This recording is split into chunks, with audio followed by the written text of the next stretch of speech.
Well, good evening, everyone. Holy hell, has it been, yeah, it's been, quite a week. Quite a week. And why the Okay, it says, include yourself.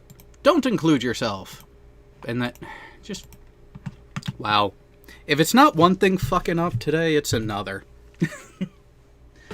So, nothing like, hey, it's a holiday, you don't have to work. 9 o'clock rolls around. So, yeah, I know you're on call and just worked a 14-hour day yesterday, but we need you to go take a look at this site. And then, 20 minutes later, a text, hey, I need someone to go to this other customer. Jared's on call, he's on his way to this other customer, so who's willing to go? And I end up going to the second one anyways afterwards because there was no discernible problem that I could find at the first one. Oh, that sucks. Yeah.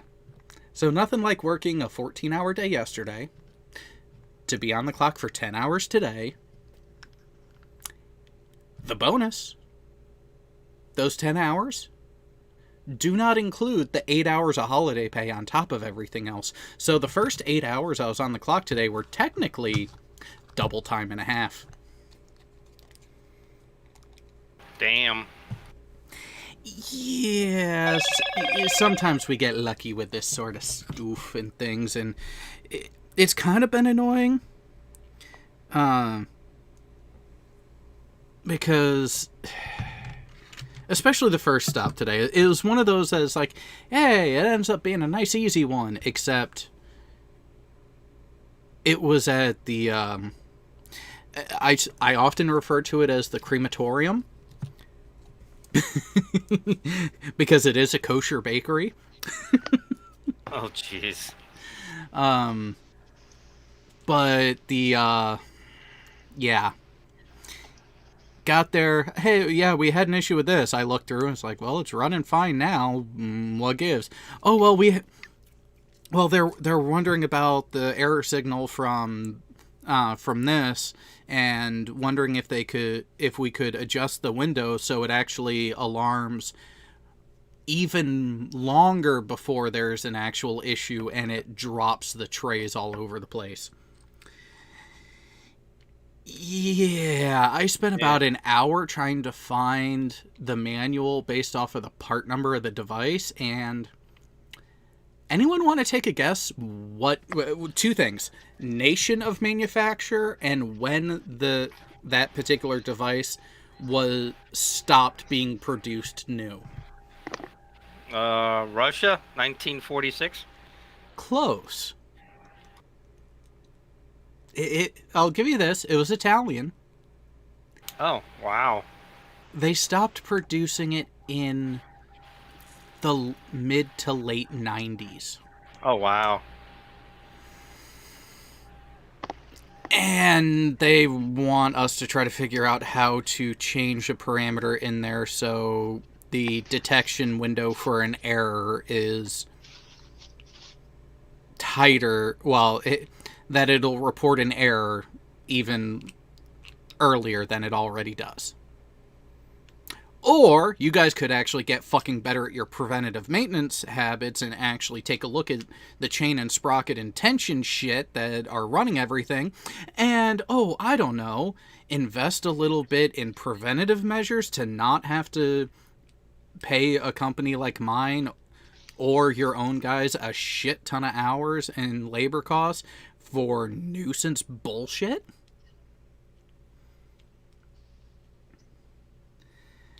But yeah. I wasn't off today. I had to work, but I might as well have been off. But do you really work? Oh, yeah, I normally work, but I had like 7 scheduled appointments today that nobody showed up for. Did they make the appointment and forget that it was the Friday right before a Saturday holiday and I kind of have no idea because they didn't show up for the appointments.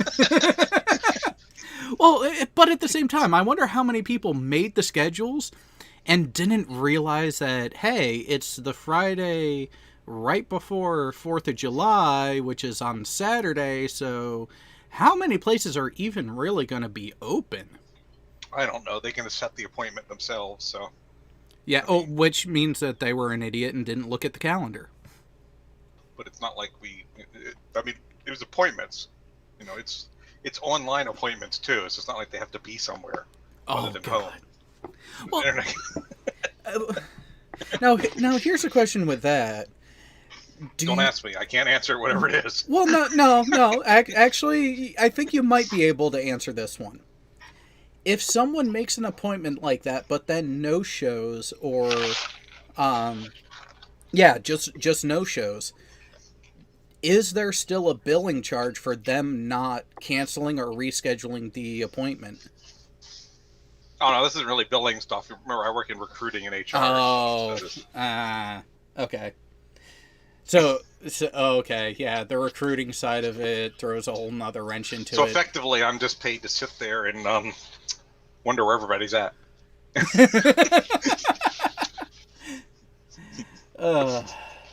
Yeah. So, for those of you who have actually been paying attention to the Discord and community tab and Twitter, another wonderful annoyance that resulted from today is the fact that I was planning on having a little bit of fun earlier today. I was actually planning on having a bit of a relaxing and enjoyable bit of the afternoon where there was going to be interactive gameplay between myself and some of the channel members and patrons. Well, that's getting pushed back to tomorrow, or Sunday. Probably Sunday at this point, because, let's be honest, a lot of you fuckers are going to be away from the computer tomorrow, and if you're not, you might want to reevaluate some things. But, so, the gameplay that is starting out with Payday 2, we will be doing Saturday, early mid-afternoon Eastern time, and here's the catch for those who didn't see and didn't know already. We have a handful of game keys so people can download and install the game free of cost to them. But here's the catch. We will be doing a voice chat and the interactive gameplay through the channel members and Patreon section of the Discord server. So in order to have access to that and join us in the gameplay, you need to be a channel member or a patron. And it will be broadcast live on YouTube, so for those who just kind of want to sit back and laugh at us and make fun of how horrible my gaming skills have gotten over the last 25 years that I haven't been playing as much, go right ahead and come on over and watch and be a part of the peanut gallery. But for those who are interested in the game and joining in and getting to act like Jessica G does towards Team Skeptic, but do it in person and actually hear my response and have that bit of back and forth, go ahead, become a channel member. Even the lowest level will get you there, or join the Patreon. Your choice. There are benefits to it. There are those things going on that it'll be fun in one way or another. It will definitely be fun. Oh, and speaking of Jessica G, I saw the name out of the corner of my eye, but let's see what actually happens.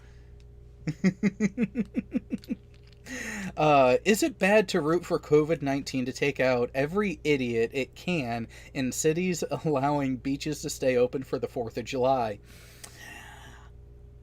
I have been a strong advocate of social Darwinism, so if someone wants to be stupid enough to get themselves into a position where things might end early for them, I'm not going to tell them no. Unless what was it, that story in Alabama where they threw a COVID party? What? Yeah, either it was Alabama. I'll have to find the article, but they were taking bets on who would get infected first.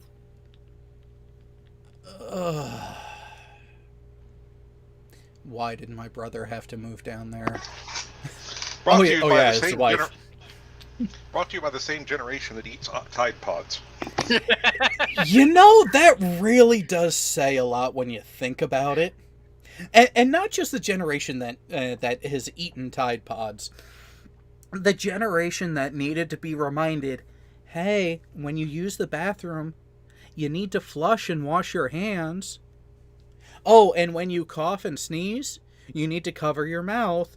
And if you cover your mouth with your hands, you then need to wash your damn hands. Oh, maybe we need to bring back the good old days of the Mr. Yuck sticker. Ugh.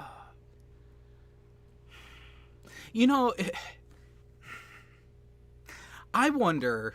This would more be for the generation even before UTech. I wonder how many aboard, especially surface ships, call it even in the 80s, 1980s and earlier. Was there the need for someone to be on watch in the head, making sure that certain people flushed and washed their damn hands? Yeah, I say it because I've seen it. I don't know. We didn't have that problem in submarines, so we kind of valued those a lot. So. Well, yeah, much more confined space. I could Showers see were hygiene. short. Yeah, showers were short. Like, you didn't want to become like, you didn't want to get inducted in the Grand Water, the Order of the Border Buffalo or anything. But you did take them though. Yeah. Well, see, here's the thing. When I got aboard ship, aboard the Kitty Hawk, the head that was right off of our berthing actually still had the old school handheld push button shower heads. And you know what? Most effective and quickest fucking shower you could ever take. Get in, grab the handle, hose down, water, and get wet. You let go. Hey, no more water flow. Soap up. Make sure you get everywhere. Grab it again. Rinse off. Hey! Wow, that was quick and didn't use much water. But the rehabbed and refreshed and newly modernized heads had an actual piped shower head that kept running. And I ran into those when I was on the Stennis, and I saw that, and immediately I was like, wait a minute. Aren't you guys worried about going on water hours? And some guy who had been on the Stennis for a while was like, wait, what? Water hours? The hell's that? You remember we're on a nuke, right? I was like, oh, fuck. You are, but somebody has to sit there and do that, so. Well, but think about it this way. The reason why water hours is more of a concern for a conventionally powered ship is because the EVAPs, the boilers, do more than just the catapults and fresh water. On a nuke, that's pretty much all that the steam system and EVAP system is used for. Potable water and the catapults. And heat. But, we had, like, piped shower heads, but, there was actually a button on them so you could turn them on or off. So you'd turn things on, you get the water up to temperature, you'd wet, turn it off, lather up, turn it back on, rinse off, then turn the water off. So. Yeah, in the newer showers aboard the Stennis and the ones that were on the Kitty, it wasn't a button on the shower head that turned off and on the water. It was just the knobs that were further below. It was just...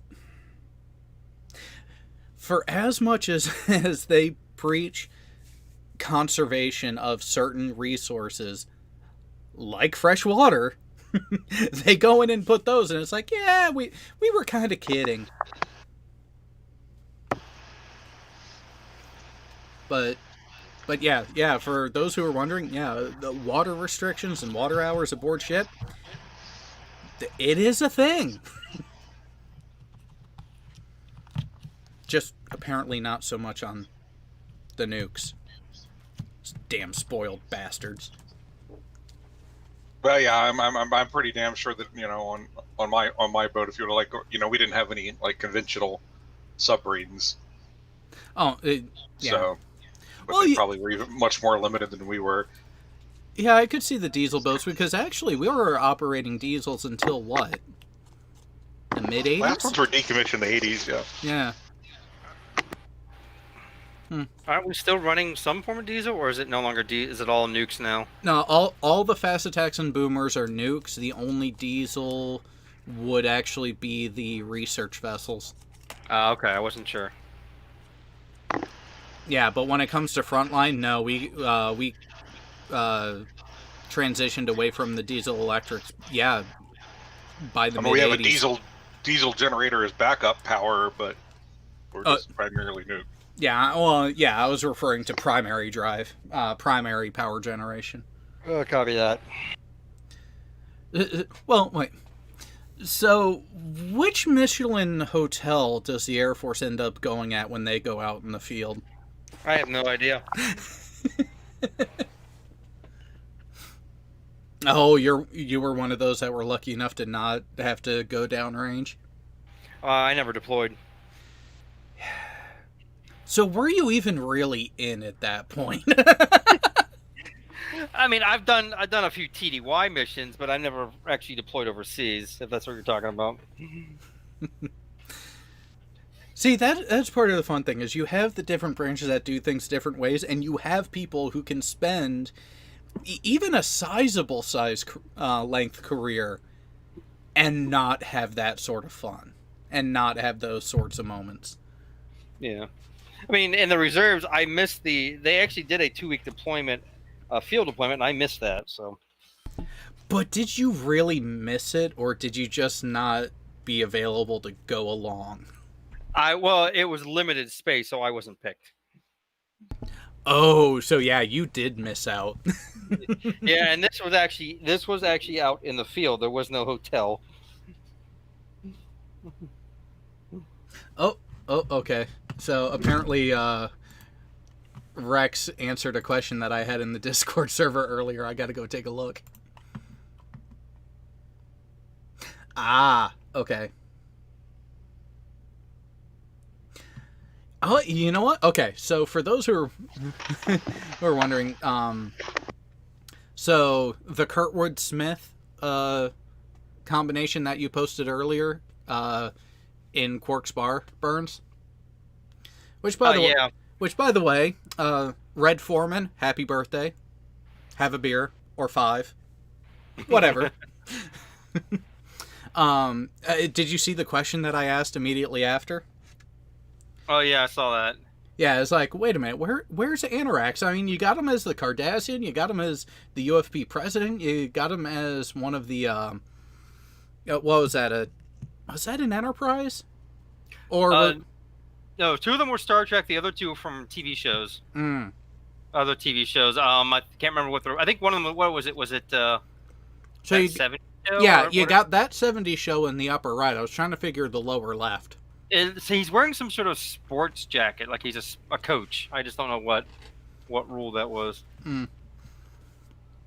But then I asked, well, wait a minute, what about Anorax?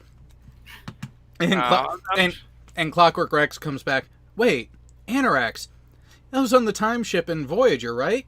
So when the timeline was reset, it was never built. And you know, I think that's actually how they ended that, if I remember right, how they ended the episode. So. Yeah, I think you're right.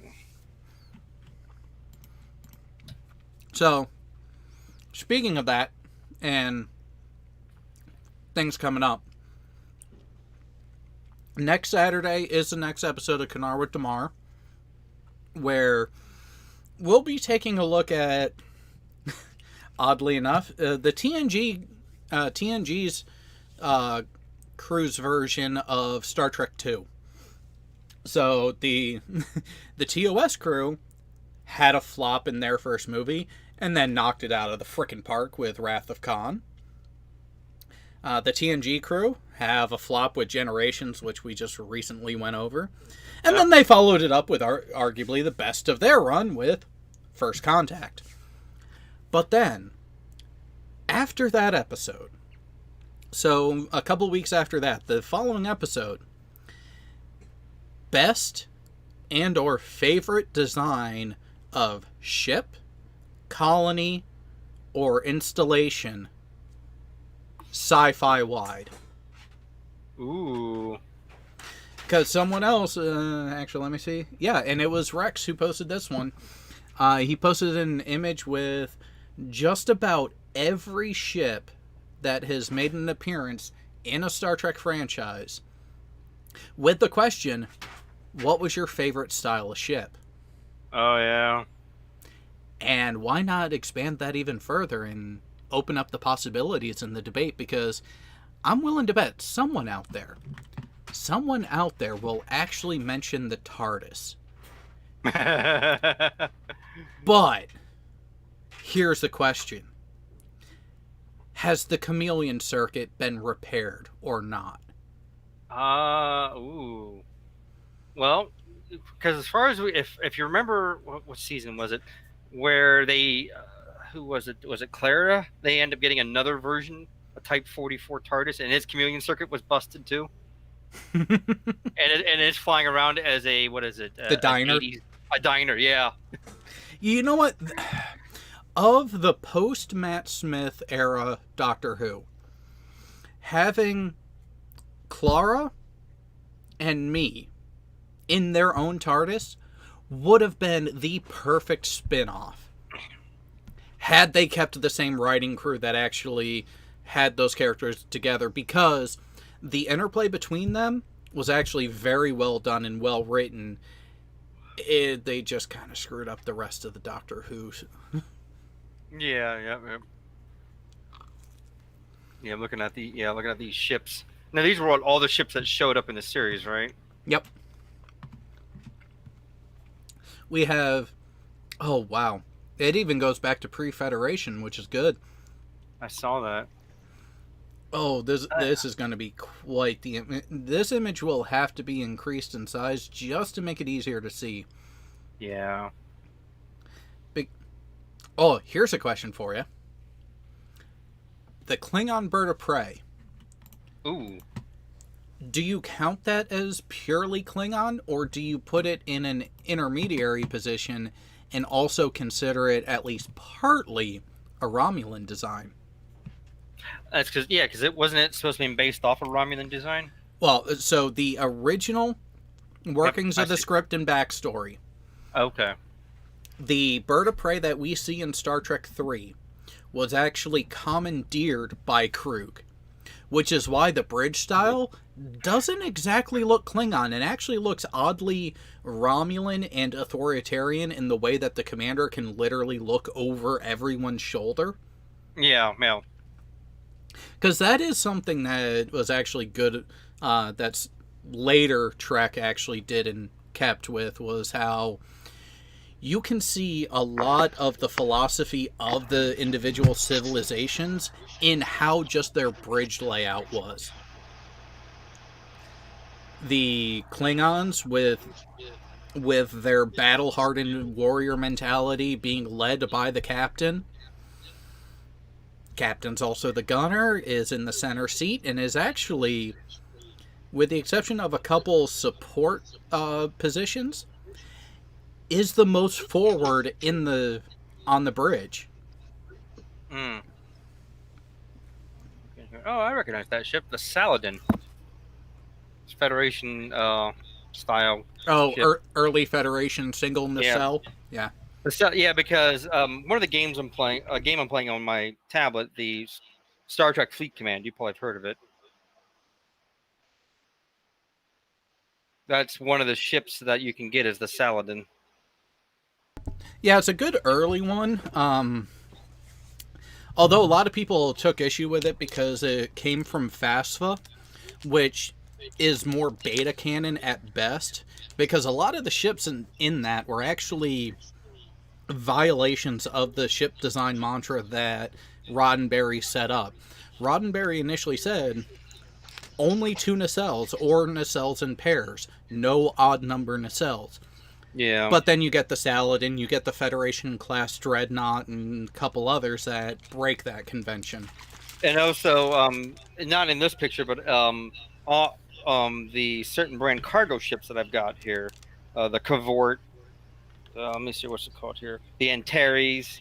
They consider they have a tri warp nacelles. Yeah, triple nacelles, yeah. Yeah. The Vulcus. Well, it's interesting how a lot of that expanded and everything. But you know what? This is the kind of day it's been the last couple days, so might as well. Uh-oh. You're breaking out the booze? Oh, got to after a couple days like this where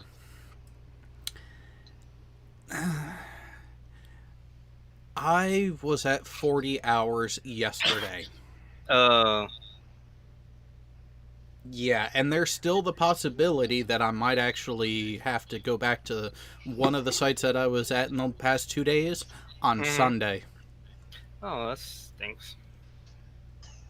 Okay, give me a second. I say out of all those ships, at least they're showing their the Sovereign. Of the newer ships, yeah. The look, like how sleek the Sovereign class ended up being, that's how the Voyager should have looked. Oh yeah. I mean, well, the Voyager's the Sovereign's a newer design than the Intrepid, so I mean, they started being designed around the same time in canon. But yeah, the Intrepid was designed in reality a number of years before they got to the Sovereign. Yeah, so if you were to look at something that was kind of more contemporary with the Sovereign design, you might want to look at like Prometheus or or what's that little one? The Defiant. No. Oh, there it is. The Nova. Oh, yeah. The Nova class. Which, oddly enough, they had to name one of them that is mentioned on screen. The USS Rhode Island. Oh. Smallest state in the Union, and they use it to name one of the smallest full-fledged starships in the fleet. Shocking! Took a lot of creativity there, guys, didn't it? Yes, it did. The not quite canon replacement for the Sovereign's very pretty too. So.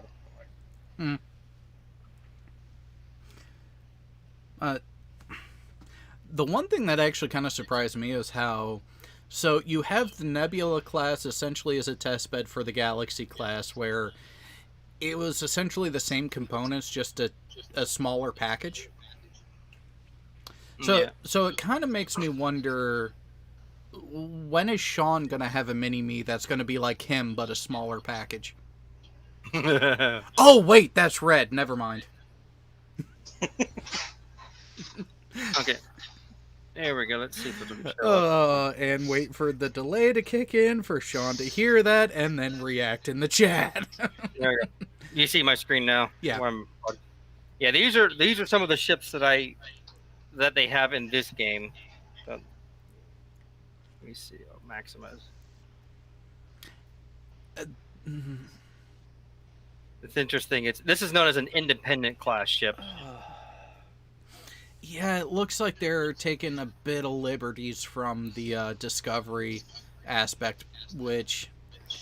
Sorry, Discovery... You know what? Next week, we're going to get into my thoughts of the timelines again on how shit worked out, because this is really going to explain it, and I would challenge anyone to show how my rationale is wrong. This game's actually based off the Kelvin timeline. Yep. I can. Yeah, and this is one of the cargo ships, known as the Fortunate. That's one of the early cargo ships. They get bigger as you go. Oh, Doomcock just went live. That's what that was. Crap! I didn't mean to close the game. That's what you get for misclicking. But yeah, it speaking of gameplay, if anyone wants to join us on the game tomorrow, if you already have Payday 2, okay, great. We'll let you. We'll see about connecting through that way. But if you want to join into the shit talking that's going to be happening directly verbally, think about the membership and Patreon.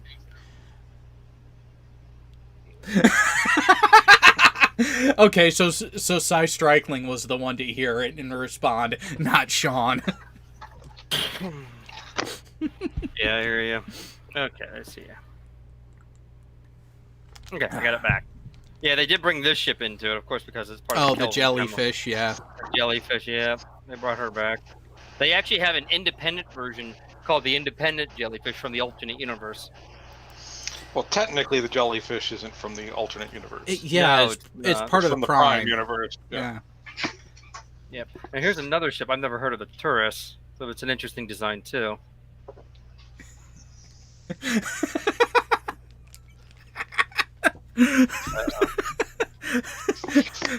Oh, from Hufford. Oh no, I heard it, but can't drive a wedge between my bitches. Can't have you and Reds fighting over me. And one ship they brought in, The Franklin. the Franklin. It's an interesting design. It works though. Oh, and they also brought this in too. Now, that actually looks like what would have been like an early Starfleet type. Yeah. Yeah. Well, and Okay. even then, the Botany Bay, that design actually makes sense from both back then and now, how we would actually design a ship for low warp or sub warp interstellar travel, especially especially as a sleeper ship. Yeah, in this case, it's been modified for data collection. Here's a ship. This ship I remember seeing in Enterprise. This is. I remember seeing this was a Tellarite. This is a Tellarite ship. Well, that's Yeah. the thing. You go back far enough, the ship designs should be common across the timelines because it all depends on where the deviation point happens. Yep, and here you go, the Kumari Andorian? class. Yep, Andorian Kumari Andorian. class. Well, there's one before this. There is the Tala, which is also an Andorian class. It's just an earlier design. Well, that and it's more of an attack ship, whereas It's a battleship. the Yeah. Kimura is more a battleship or a full-fledged cruiser. This one's an interesting. This is a Vulcan ship, the Vulkless. Oh, Rex, we were talking about the jellyfish, the Vulcan Science Institute ship that Spock used to go back in time, which spawned the Kelvin timeline. And of course, in this timeline, they brought the Ferengi in. They got a Ferengi class ship called the Devore. Interesting. Yep. If you think about it, it has a similar feel to the TNG Ferengi ships. Gotta love that mining bonus too. Yeah, because it's only good for mining raw latinum. Frickin' Ferengi. Yep. Yeah, now this was an interesting ship. This is known as the Vidar. It's a combination between Romulan and Borg technology. Which explains why the Narada is the way it was. Yeah, exactly. Yep. This is for destroying Borg, going up against Borg probes. Because it actually has an artificial AI on board as well. Here's another Federation cargo ship, ECS Horizon.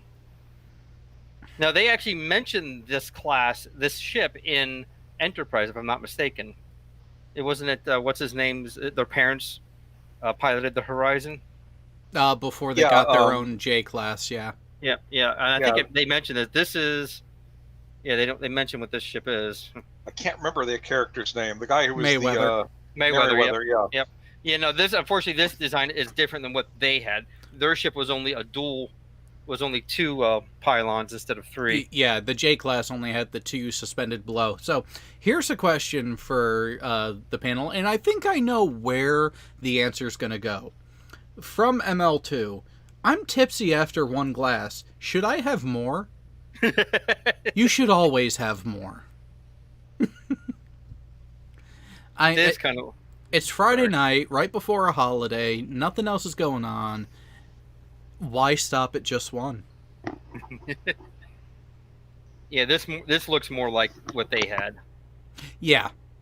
Yeah, this is the Envoy class here. Let's see here. One of the ships they pulled in. Oh yeah, here you go. The Bortus. Oh, the D3. See, that... Yeah, I can definitely see the Kelvin timeline influence there. Yep. Yeah, that's the D3. But they did bring in the Bortus. Which... That looks closer to Prime timeline, which would make a bit more sense. Yeah, that's a battleship. Oh, they also brought the Beryl in.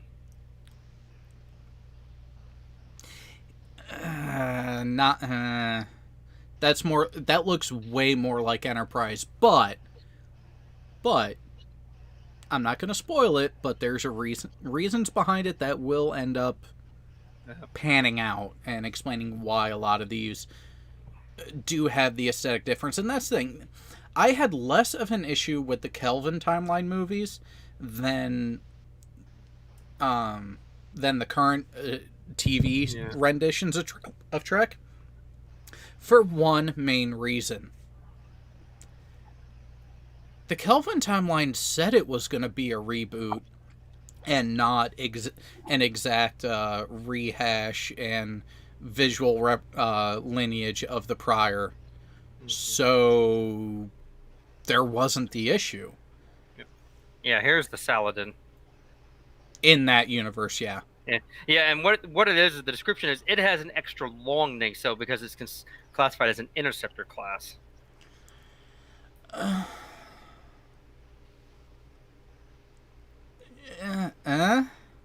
Yeah.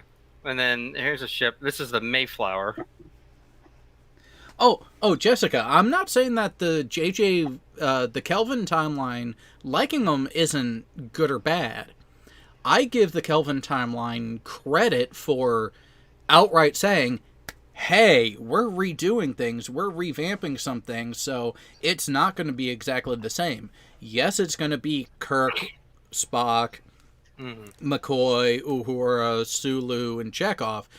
It's going to be the same characters by name, but there's going to be a lot of differences. They said outright, up front, from the beginning, this is a new adventure with only the names being familiar.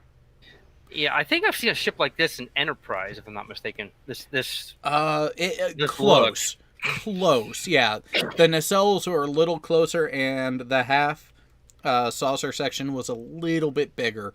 But yeah, you do see that in in Enterprise. They classify this as a battleship, so it's an interesting design for one. And of course, then we have to have the Enterprise herself. Yeah, You got to have all those lens flares in there. Fucking lens flares. Yep, they have the Enterprise, and then we get into some of the Romulan class ships. This is an interesting design. Yeah, well, it fits when you look at the D'Deridex and some of the other versions. Here's another. This is the Centurion class, also Romulan. That's an interesting look. Yeah. And then this one kind of has that Romulan feel to it. See, and that was supposed to be kind of a precursor to the Romulan bird of prey that we see in TOS, and that is actually very close to what we see in Enterprise. But I think for the time period they got that design wrong for it to stick with TOS. But again, if Enterprise is actually not part of the Prime timeline as we see it, then the design does make a bit more sense. This kind of reminds me of the TNG Romulan ship, but it's, it has a similar feel to it, but not as. Yeah. Yeah, This is close enough, but far enough away. Yeah, it has similar design traits. And of course, now what they did in this game is, because of Khan and his independence, you can get what's known as Separatist class ships. Or you have Separatists, and then you have Hijack. That's it. They've hijacked the ship and made it their own. So the hijacked version of the Mayflower. So they give it its own paint job. So at that point, why not just have the Mirror Universe be involved too? Oh, they do right here. Mirror jellyfish. Yep, the ISS jellyfish. They did a I don't know if it was a full month, but they did a series of missions dealing with the Mirror Universe, where you had to deal with the Mirror Enterprise and all that stuff. Yep. So and the ISS jellyfish, her starting attack power is 1 point. Yeah, that's pretty. I'm nowhere even. I've only seen one person in my server have this ship, and only one, because it takes a lot to get it. Well, and not just that, is also probably the fact that once you have that, like, how much are you really doing besides just, haha, I can fuck you up, click, you're gone. Yeah, but there is a downside to it: the cost on repair. Yeah, because the higher level ship you go and the higher level you get in the game, it costs you more in repair, and it takes a longer time to repair. I think right now, if I don't use any type of speed ups or things like that, the longest it's going to take my ship is about 4.5 hours to repair. Yeah, so a good power nap. Yeah, pretty much. So, and they have more ships coming, but I'm not high enough tier. I'm not a high enough level to get to them yet. Or they actually have what they call 4-star ships. There's more of them coming. So wait a minute. Scroll back over. All the way to the end. See, from that view, the Constitution class looks passable. Oh yeah, here, yeah. But it's still not. No. Well, supposedly, you have the Enterprise itself, which is the flagship, but I'm supposedly also able just to get the standard Constitution class, but I don't have it listed yet because I don't have it unlocked. So if I don't have the flagship, I can at least have a Constitution class ship. Yeah. And then cargo ships for mining different types of cargo. Jessica G, below, yes, Tegatron opened up Star Trek Online. Yeah. Which I haven't played in a while. Yep. So, here, one thing is an Orion battleship. It looks... It looks like an Orion ship. Yep. Yeah. It's one of the earlier ships you get your hands on when you start the game. You start off with the Turris, the Realtel, and then you move on to the Ryan Corvette class ship. Eventually, you'll have the ECS Fortune and all that stuff. Well, yeah, because you've got to make a multifaceted fleet because you got to go out and collect resources. And you actually have to set your crew on your ship. You have your captain and your 2 bridge officers, and then depending on what level your ship is, then you have your auxiliary crew who add to the ship's performance.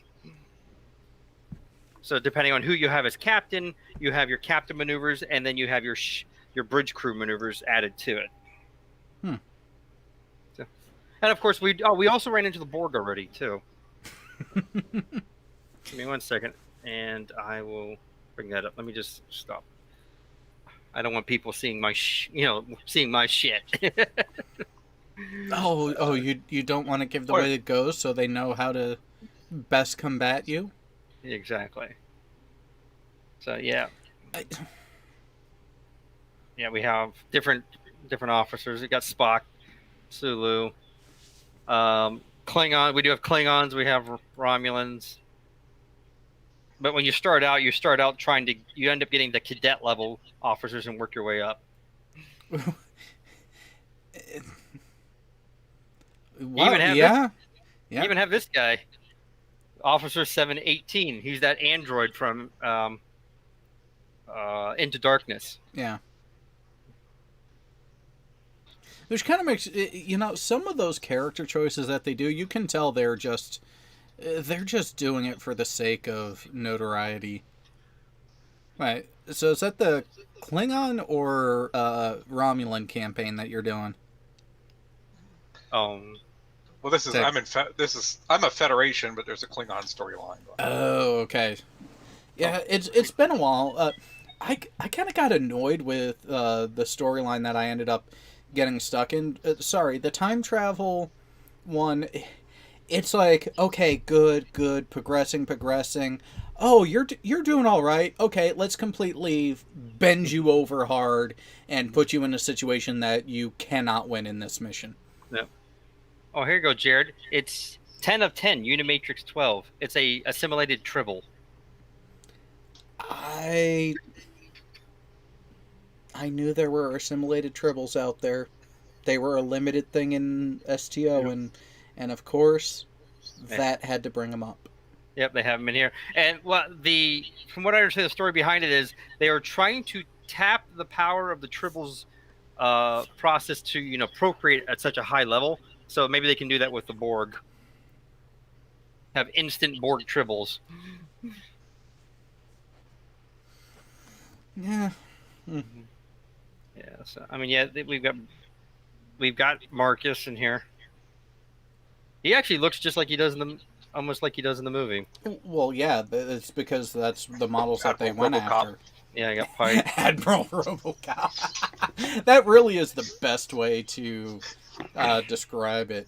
And actually, I saw a video a while back where he was talking to a college class about making that movie, about making RoboCop, and how he had to work with an actual ballet instructor to be able to get his movements down and be that robotic without being clunky. Gotcha. He talks about how doing days, if not weeks, of practice in costume just to get the movements down so they actually translated and looked right. And I can imagine. Shouldn't be buffering. Because for once, OBS is actually behaving. It is. Yeah, I mean, it's... At least one thing's going right. Because, well, part of why today took as long as it did, VMware did not want to behave. Oh, that's not good.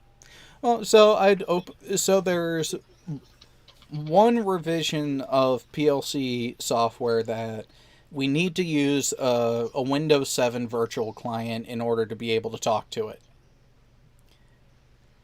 Virtual client opened, I was able to talk, got through some of the changes that needed to be made, saved the file, and I was like, okay, let me pull this off of the virtual client and actually save it on my actual hard drive instead of just living perpetually in the virtual realm. Mm-hmm. And it caused the virtual client to crash. Well, this sucks. And when it crashed and trying to reopen it afterwards, it kept giving me a pipeline not available error. Are you sure you have permissions to access the folder? It took deleting some temporary folders that it made and rebooting the laptop a half dozen times before it started to load it again properly. Well, that's not fun. You know what, Furball? Let's go ahead and test that. You know where the link is. And I know you're not busy doing much of anything because of how late it is. And plus, it'll get you away from the stupidity.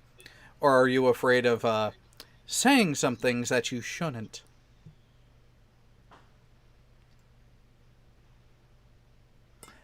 He's out on the West Coast now. So? Yeah. Are you saying that you, being the senior officer, pulled the late shift? I find that difficult to believe. Oh, about to run to get dinner. Well, you know we're going to be here a while, so we can still test your theory.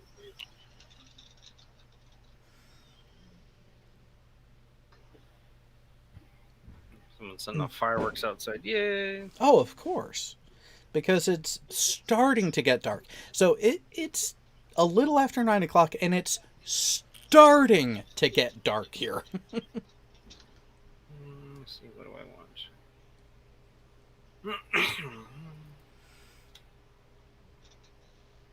want? Okay, so it'll be interesting to see the difference between the two games. Like, STO, a lot of people know because that game has been around for a while.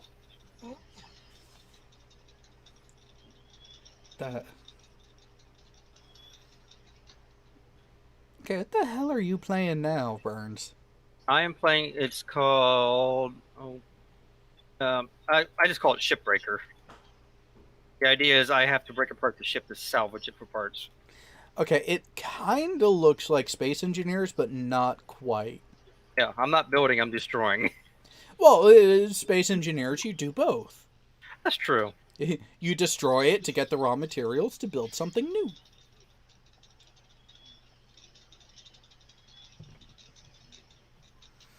Yeah, let's have some fun here.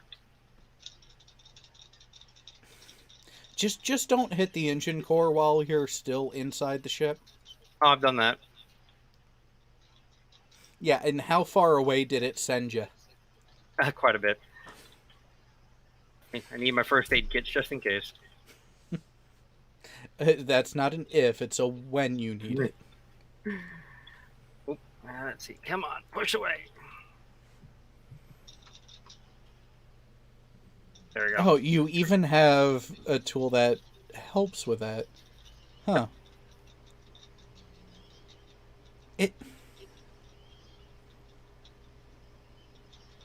Oh, you rip it apart, you throw it down onto there, and that's how you collect it? That's one way of doing it. I'll show you. I have something called tethers. See, that up there, that's the core.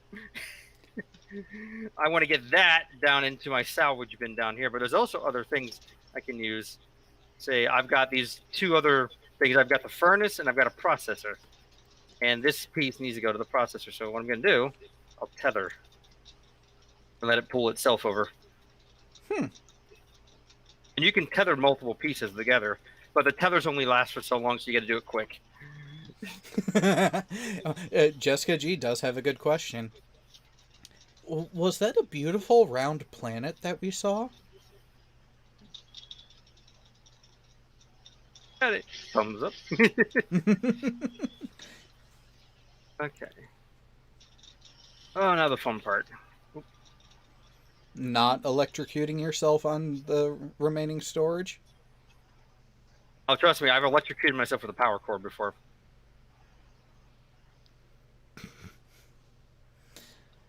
No, Jessica, if we were to make a flat planet just to throw Thompson off, you know he would view that as a win and say, like, see, they're finally doing it right. They can't respond to what I'm saying. They have to make fun of me. And it's like, dude, you have Team Skeptic in a mankini on your phone.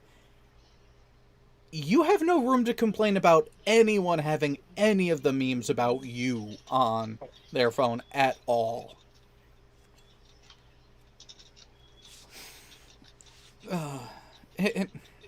I don't know what it is. Have people really gotten as stupid as they seem? Or am I just... Do I have too high of expectations of people?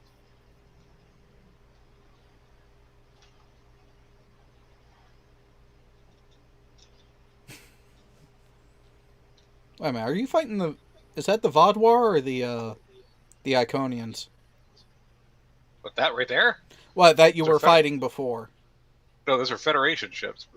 No, I saw the Rift, and I was wondering what that was from.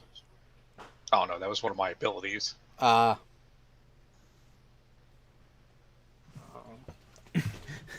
they're dumb as fuck. Well, Jessica, you say that, but There's the Enterprise F. Nice. Huh. Let's see. Wait, It's an old ship. F as in they fucked up the design? It's an Odyssey class. Yeah, some of the STO designs were just I odd. think the Odyssey's a nice design, actually.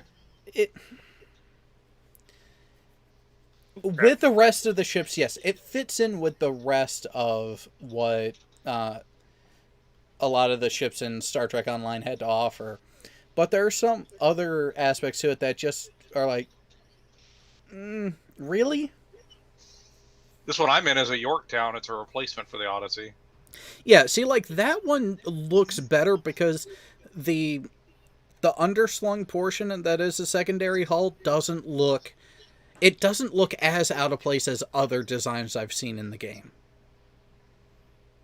There are some of them where it's almost like the Excelsior class version when you initially looked at it, where it looks out of place.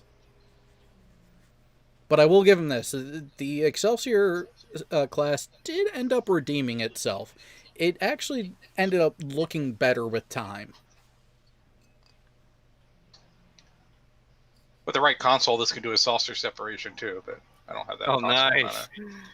Well, Leon did ask if how many of the ships that Burns was showing could do a saucer separation. Now, I would just like to point out that all of them can do a saucer separation. The question is whether or not they can reattach afterwards. Yeah, so it's a one-time thing for emergencies. Well, no, I'm talking about the rest of the ship being destroyed. Oh yeah, that's true. You have that aspect to it too, but yeah, even then, the original Constitution class, it could separate the saucer, but it required a starbase to reattach.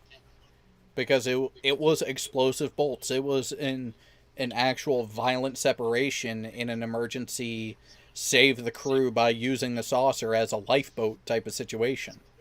That makes sense. Yeah, that's why the Enterprise D being able to do it at will and reattach on its own was such a big thing in the series. Okay. I need to breathe. And yet, oddly enough, they used it twice in Season 1, and then not again until the Best of Both Worlds. Budget constraints. But they already had the footage. That's true. What it was is that they noticed that it was kind of a trope to be able to use it to almost make the ship too unbeatable. Because if you get get rid of the mass of the saucer section, but you still have the energy and propulsion capacity of the star drive section, that is one hell of a ship. Which film was it when they started the Excelsior, but it was sabotaged? That was Star Trek 3. The Search for Spock. The Great Experiment, they call it, right? Yep. And as Scotty said, my grandmother had a wheel, she'd be a wagon.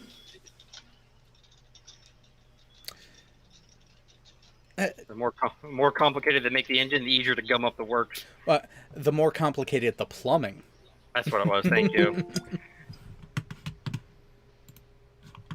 Get your ass in there. But I don't want to get in there. Now that's a mycelial riff for you there, though. Ah.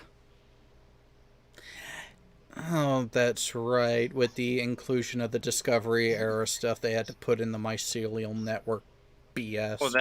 Well, that, and also the ships too. Yeah, I think we can just kind of get rid of that stuff. I don't think anyone would miss it. This bitch up. You're muted, by the way, Karis. Probably a good thing at this point, huh? Well, wait, is that the first one or the second one, or do I need to catch up even more? Just the first one? Okay. Actually, okay, yeah, I did send the link to Coral directly as well. She's probably busy. Which, Friday before a major, well, drinking holiday, let's be honest. Most people are just going to be out drinking There's somewhere. a scimitar for you there. Oh, nice. But does it have the... And just give you an idea how big this Yorktown is. It's just a little bit bigger than the Sovereign. But is it the size that really counts? They got a big ship to see is they added that ship that the Hughesborg used. Oh, the one that they built with the help of lore? Yeah, that one's a big ship. That one's bigger than that scimitar. Okay. Yeah. Well, I was trying to remember the comparison, and yeah, I guess it would be. Oh. Until they make playable Borg cubes, I imagine that'll be the largest. Oh, jeez. It does make sense. So, Jessica G just asked, how did the Picard series turn out? Did it end up shitting the bed? I only watched the first episode. Some would say, Jessica, that you are the smartest of all of us.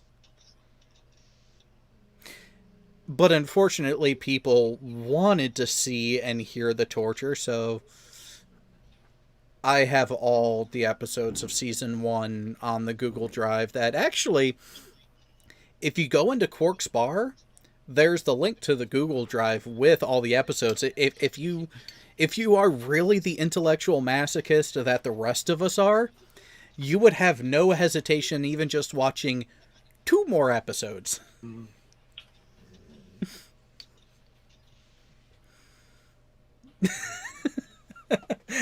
Mark Beiser, I've watched 0 of the episodes. I'm a genius!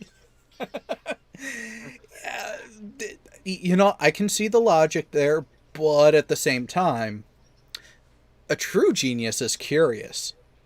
And the only way to deal with true curiosity, you gotta give in every now and then. Even just a little bit.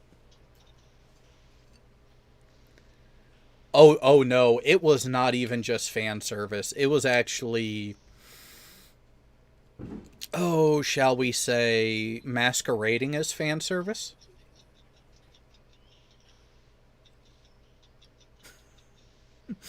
Damn it, Leon, you weren't supposed to ruin it like that. I was trying to get Jessica to watch a bit of it first.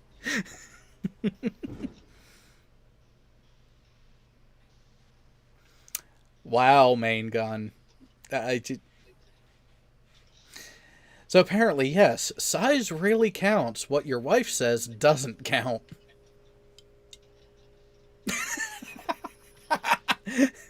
I thought that would be about that response. Fuck all of you. That's a mighty tall order.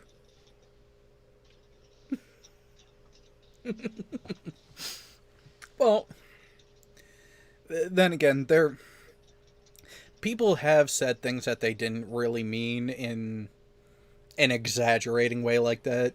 Was it back in late 2010, early 2009? A adult entertainer was on a local radio station and actually said that if the Bruins win the Stanley Cup, there would be fellatio for all. I don't think she actually followed through on it. There's no... Not with my category books. There's just no way. Oh no, Furball. Just because you said that, the amount of fun you are going to miss out on is going to be extreme.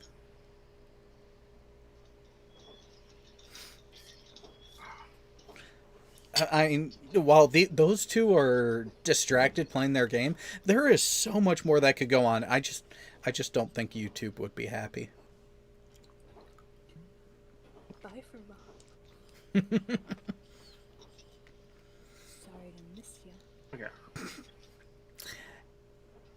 But that's only because of poor trigger discipline, right?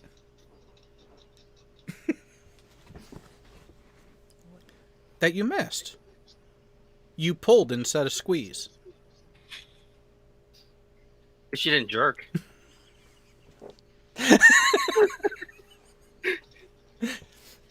No, so sorry. I've actually been wanting to go to a range lately. I'm trying to remember. So if your trigger squeeze is off, it actually ends up pulling the shot slightly high and to the right, if I remember correctly. I don't know. Leon would remember. He has actually had a more of an opportunity lately. Just remember, Leon. If the target's run, it means you missed.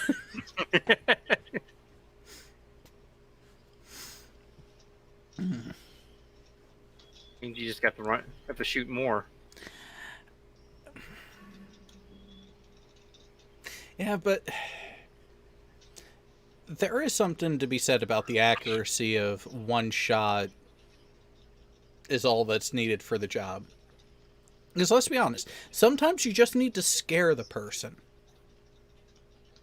Although, earlier today I watched an episode where they were talking about the two lawyers, the couple who showed absolutely horrendous discipline with their the firearms that they own. Granted, they were justified in going to a defensive stance. They just really need to go back to the range and actually have a lesson on how to properly handle a weapon.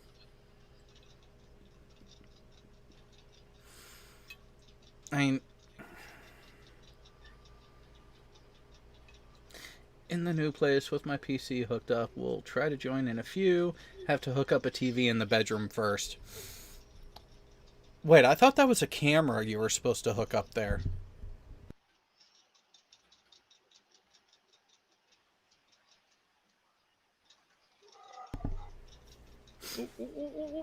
Yeah. That's what it was. It was the anticipation of the recoil. I know if you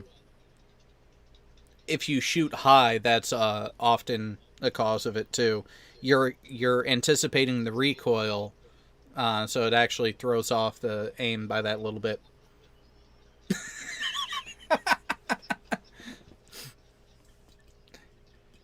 Well, okay. So if she's looking over your shoulder and listening, I'll try to behave for the moment and then make up for it later with reality.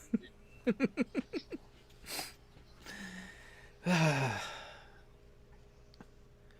a minute, who the hell is destroying the planet?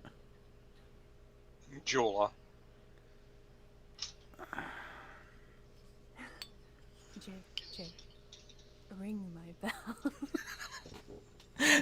Oh, you can't even say it without laughing now. No, I can't.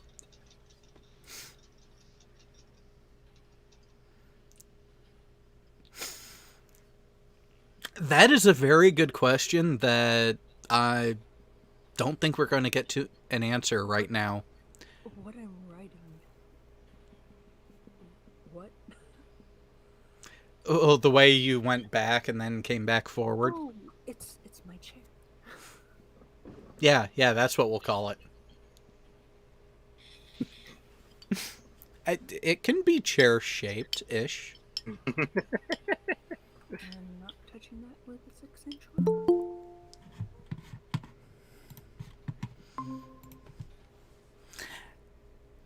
Don't even do it, Jay. Don't even do it. Ring my bell to the establishment starter. Sorry, the live-action one just has a little... Sorry, since you couldn't say it without laughing, I had to do it. Nice. Well, at least I don't have any bananas tonight. I'll be right back. I don't want to know. Everyone has their own routine before they go live. Some people just have to burn off the extra energy and relieve a little stress. What? Some people get nervous about going live on air. Were you watching? I hate it when this happens. I didn't realize I had my live cam on. Are you sure that it wasn't just set to a discrete mode?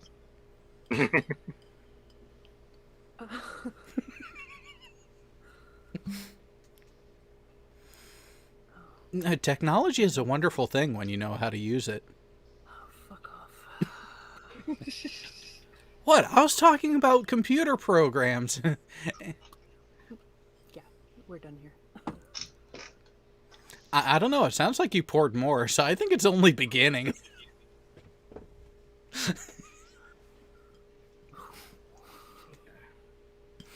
It's...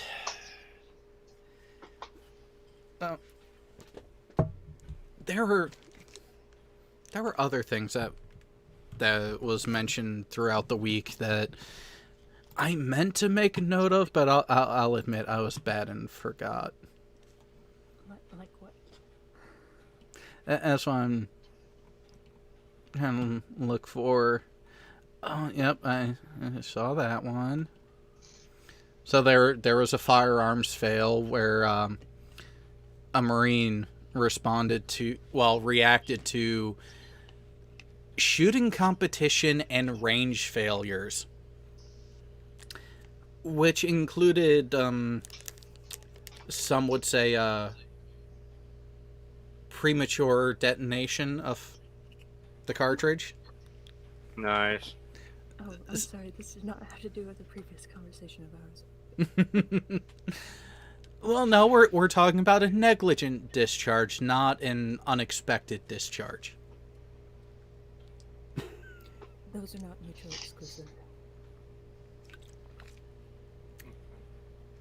I guess that's a matter of perspective in which end you're on.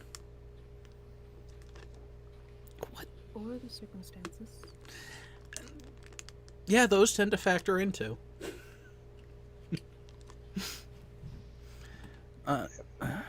Looking for the Chevron console.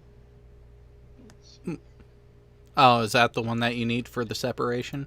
Yeah. I think I have it in the bank somewhere. Maybe.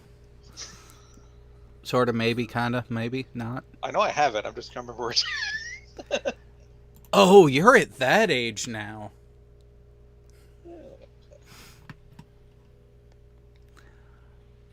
Okay, Burns, that is a good one in Starfleet Intelligence that you posted earlier tonight. Oh, which one was that? Data mindlessly asking, computer, is a hot dog considered a sandwich? Yeah. And instead of being able to answer, the computer ends up losing all function, causing a warp core breach, and the ship is gone. Destroyed. That is, that is actually a really good question. Would you consider a hot dog a sandwich? And if the answer is no, what would it be? Where's the Aquarius module? I will be right back. Okay. Not writing anything. There we go. Well, for sure. I would actually lean towards classifying as a hot dog a sandwich because it has meat, it has condiments, and it's covered by bread. Yep. Well, I guess it would also depend. What do you define as a sandwich? Oh crap. Is it pulling the entire thing because you forgot to disconnect that panel? Well, I got the cockpit disconnected, but it's pulling the rest of the frame in the airlock. Rodent No Last Name asks, what other food configuration is similar? Are you talking meat inside of a bun? Because you could go with a hamburger.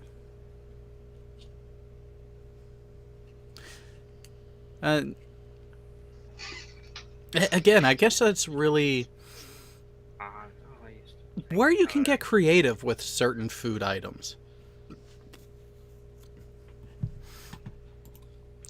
What else do we have going on over here?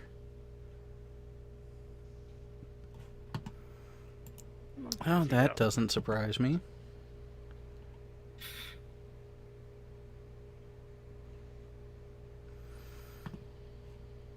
Oh, there was something that was mentioned earlier. Yeah, no, I'm not going to talk about that shithead. There's no reason to. All right, that all can wait then. Pigs in a blanket is technically meat wrapped in bread, but that's more. I wouldn't call that bread. That's because you're generally using a croissant, which is actually pastry.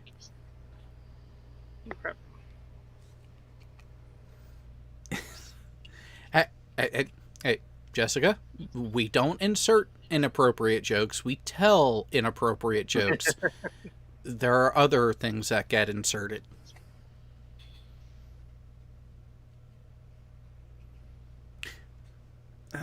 Meat wrapped in meat, sausage, and bacon. There, I found it and mounted it. Ooh, and it looks like you got a new deflector too. Ooh, fancy. Because I don't recall seeing that orange yellowish pulsing glow before. Is that a Dreadnought version Galaxy behind you? Yeah. Oh, and it's one of the updated versions too. Yeah. So someone actually paid for it. Well, it's a mix actually. Because it's using the regular Galaxy saucer, because you can mix and match on that. Really? Yeah. Oh, yeah, when you get the tier, you can go into the actual space dock and customize it. I've only ever really customized the color scheme, not actual component layout like that. But then again, I've invested some time into Star Trek Online, not a lot of time, and definitely not money. There, now I can saucer separate. Or Ooh. chevron separate. Ooh. Yeah, that's definitely more a chevron, not a saucer. I would say that the Prometheus definitely had more of a saucer separation, but that also went one step further. Now, can you control them independently of each other? No. Oh. Which one is the autonomous, the saucer or the star drive? And that's what it's always the star drive is the chevron becomes it's like a pet, like an attack pet, while you control the star drive section. Okay. So it really is a lot like what they did in TNG, where the primary bridge crew would go down to the battle bridge and leave the no-names to do the saucer section. Yeah. All the junior officers. One of my, I think I know which one it is. One of mine's in a Prometheus. That one's a little bit different because you can, two of the sections become attack pets while you control the third, but you can actually select which section to control. Oh, is that the multi-vector attack? Yeah. Yeah. From... Let me find the tune that's in that one. I believe that's my trill tune, I think, actually. So, a dick in the backside wouldn't be a sandwich because that's just meat surrounded by meat. Ooh, 1.6 million in credits. Nice. Unfortunately, this game is what is it? You start off with a $1 billion debt you have to pay off. Oh. Yeah. And so you've turned that around to be 1 billion in the green. Good. No, I still owe money, and then every day you have daily fees you have to pay.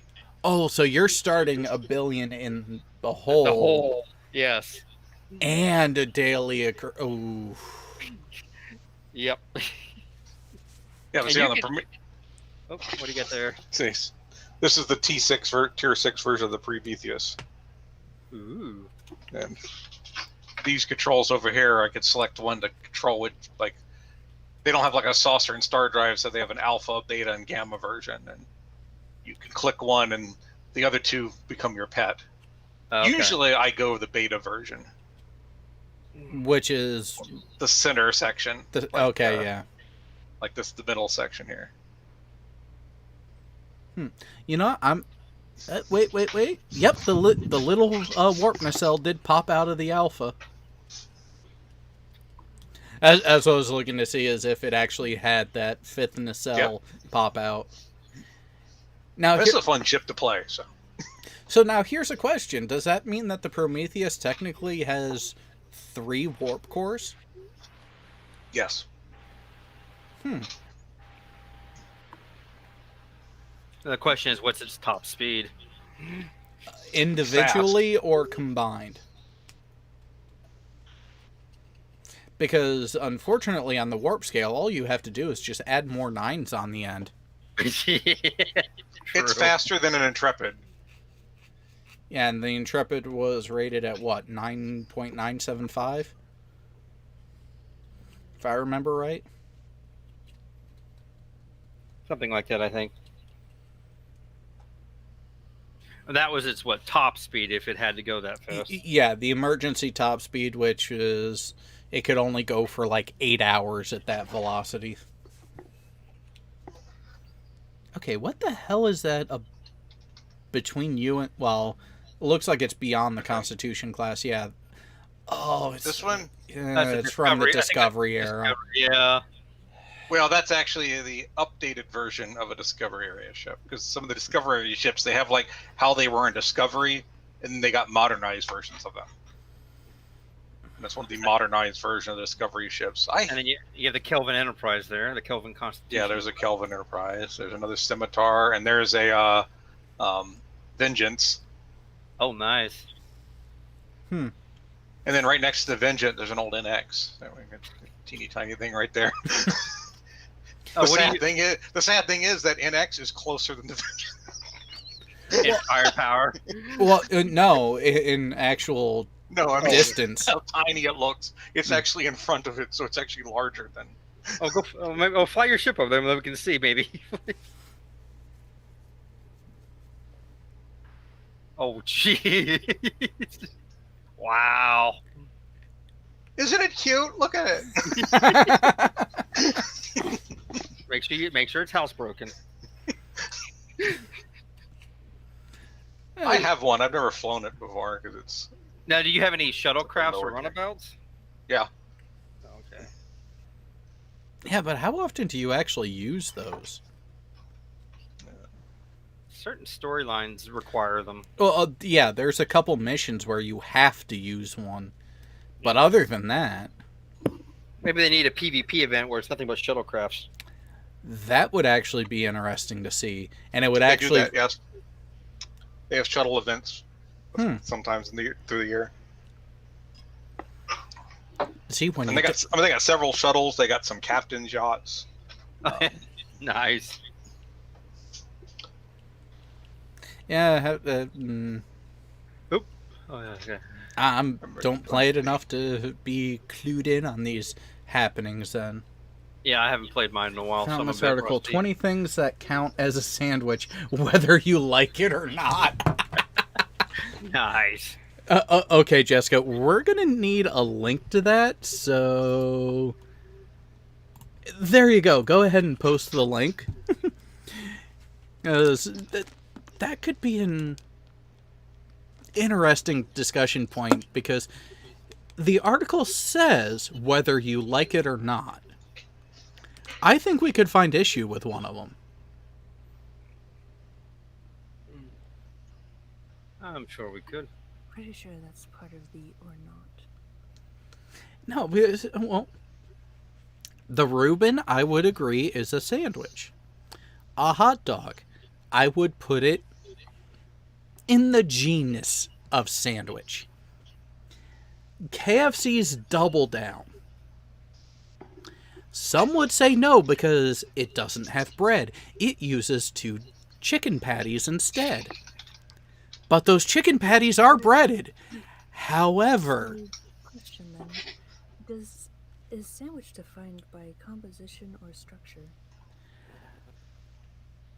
yes.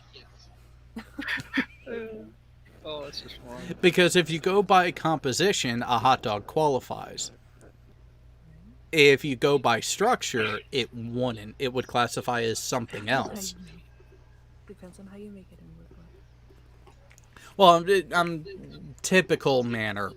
Split bun with the hot dog in the middle. Oh, split. If you split it all the way. Then it becomes 2 pieces of bread. Oh, well, there's a stop right there. Well, so here's the question then: if the degree of the split matters, do you remember the original classic way that Subway used to cut their bread? Were those sandwiches or not? Because what they used to do is they used to cut a V and take the top out and then drop it back in. Well, subs are considered sandwiches, and they're still connected on one side. So, oh god, I have a cat. Oh. My pussy on camera. And Jay wasn't at his computer for that one. I'll get it later. Ooh. There's another good one. Ice cream sandwiches of both the cookie and bar varieties count. No. Did you see my leg? Oh, I remember seeing that picture, and that is the thing with feisty little buggers like that. And he's only how many months old? He's 10 weeks. Yeah, he's still very much a kitten. But to be that size at 10 weeks, oof.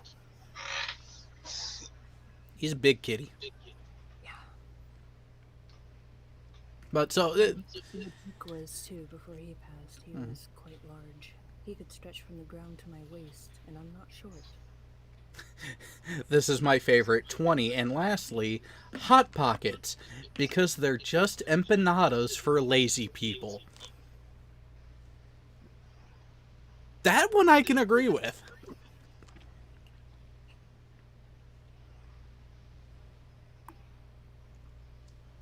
But here's a question.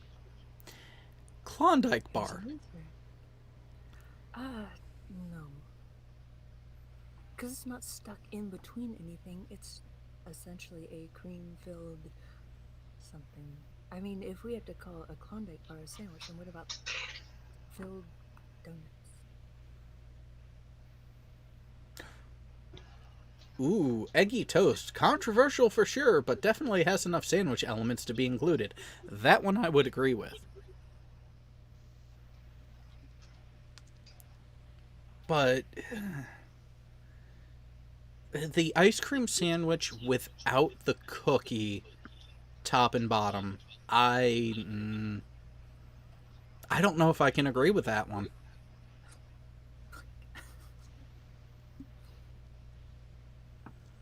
Yeah, see 14, that one's just wrong too, because not wrong in that it isn't a sandwich. It's wrong that some people would think it's not. A Philly cheesesteak. It's a sandwich. Yeah. It's essentially a sub, and if any other sub sandwich is a sandwich, then so is a Philly cheesesteak sandwich. Ooh. Mike71 asks the real question. What about tacos? I say, yeah. Again, I mean, I don't know. Well, it's like the hot dog. Are you going by composition or structure? Agree. Yeah. If you're going by composition, then yeah, it could classify. Even structurally, I mean, again, I go back to a sub sandwich. It's still closed at one end. Okay, so there's the version of the Galaxy class Dreadnought. But what other skins are there? Let's see. So his Hall would have been.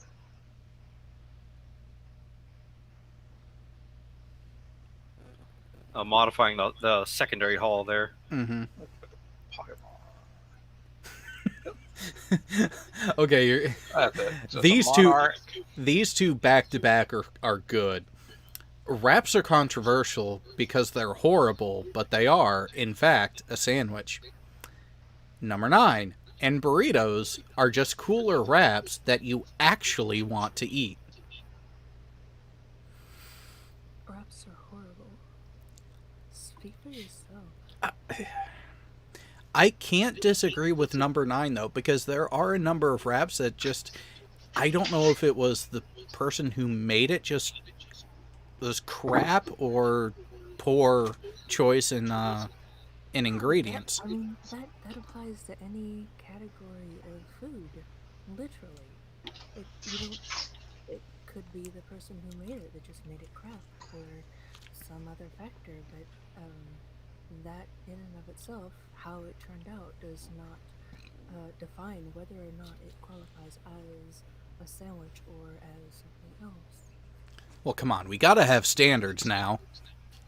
Okay, that's about what they were using. Standards for sandwiches, as far as whether or not you'll eat it, sure, but I mean, if it meets the qualifications structurally or as far as composition, then yeah, it should be a sandwich, even if it's not edible. English is hard.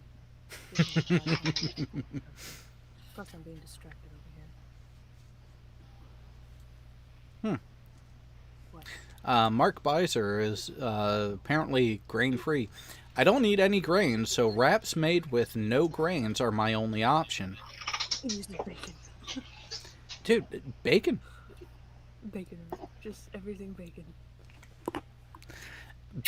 Well, There's no grain in it. well, no. Where is corn? I found.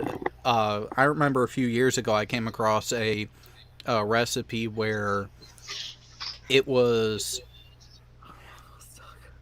They called it the bacon sushi. It was kielbasa wrapped in ground beef, like hamburger meat, and then wrapped in a weave of bacon to close it up, with interlacing layers of cheese, and then slow cooked on the grill. I'm getting a heart attack just listening to this. But it looked so freaking good. I think I'd probably throw up if I looked at it. It feels solid.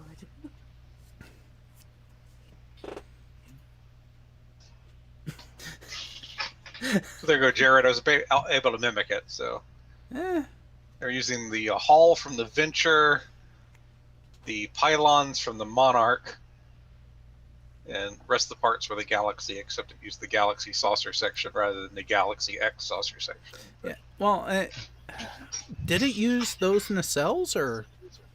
I'm pretty sure it did. It looked like the normal ones. I mean, there's other nacelles. No, it didn't use those. Yeah, I'm pretty sure it was the regular one. But they might have used the betas. It's just missing it's just the ones from the regular Galaxy and not the, or it doesn't have the little extra Leave the phaser bacon, strip. bake it, then fill it with some cheese. Make a big bacon cheese crisp. Add pizza toppings. That.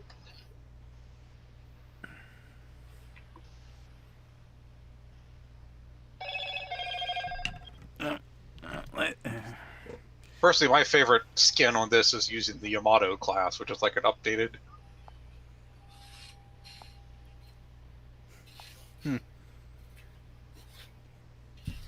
See, some of the updates that they do have actually made sense on that aspect. It's got the kind of the Star Drive sections, kind of almost like a mix between the Galaxy and Sovereign. Yeah, you don't have as much of a a vulnerability. Yeah, the nacelles are much closer to the hull. Like things are more squat. Yeah, a little bit more lower profile. Yeah.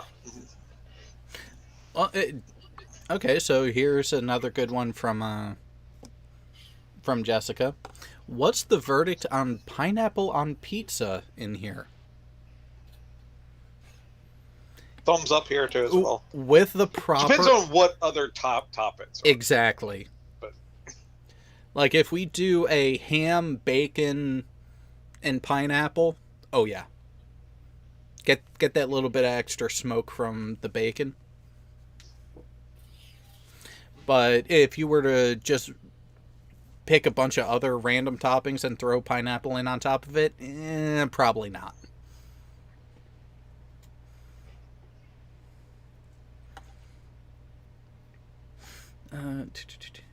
Factard is one of the ones who's like saying no. You would think he would know better, but then no. Canada does not have its own bacon.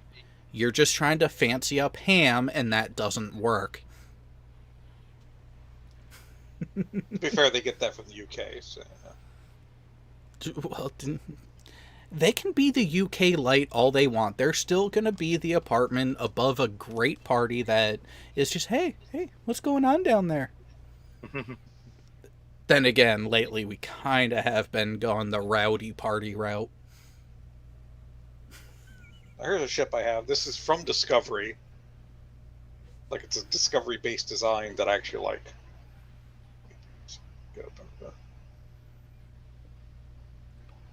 Oh, which one's that one based off The of? Baran. Yeah, that's the base off the Baran. It's like basically an updated version of the Baran. And this is an attractive ship, I think, personally. Yeah, that one's not terrible. Nice. But of course, it was also the ship that was initially captained by a bad guy. So they kind of had to make up for it. Well, not really, but yeah. One word, COVID. Is that supposed to threaten me or something?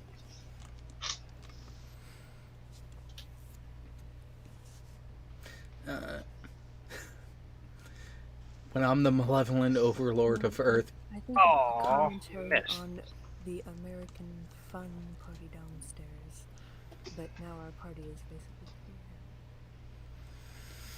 no longer fun, I think, is what Factor is trying to say. It all depends on where you're having the party. Well, no, because there are some parts of the country that haven't gone completely insane. But it's generally places that are away from major metropolitan centers. Define insane. Not realizing that the book 1984 was a warning, not a blueprint. I thought we were talking about COVID. A little bit of both. Because if you go out towards the more rural areas where you're camping with plumbing available, it's not so bad out there because people know how to keep their distance and they prefer to keep their distance. So, good on them. Oh, crap, I died. Here's another fun ship, an updated Akira. Stop dying, it's bad for your health.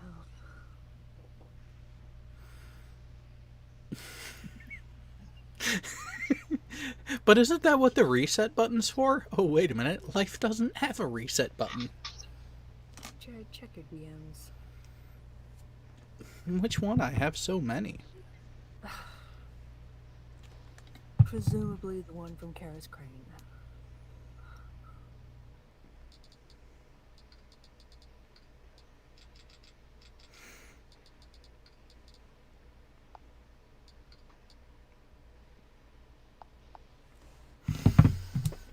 Some things are better typed than said. Like, what?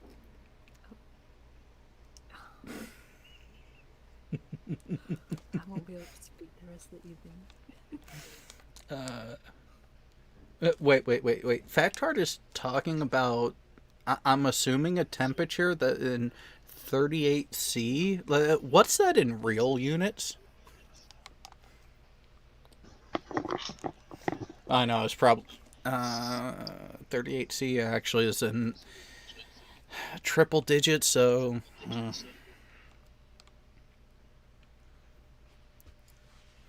I will say this. I'm actually thankful for the rain the past few days because I don't have to deal with that level, those types of temperatures. Although, there is a good way to deal with the heat.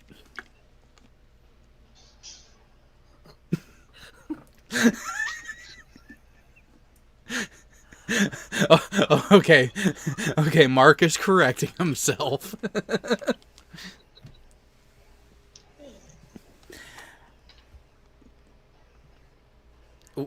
Wait, Factard, how did you know that it's... Never mind.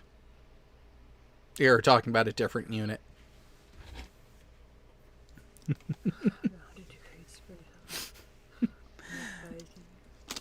And with the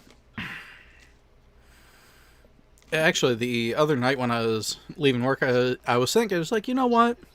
It's warm enough. I'm probably going to go for a ride when I get home. Only to drive through a monsoon.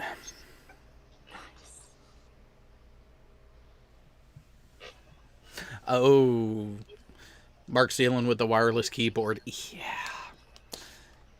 I'm about to switch back to my corded one, but Logitech generally does a lot of things good, but I have been less than pleased with the wireless keyboard options lately.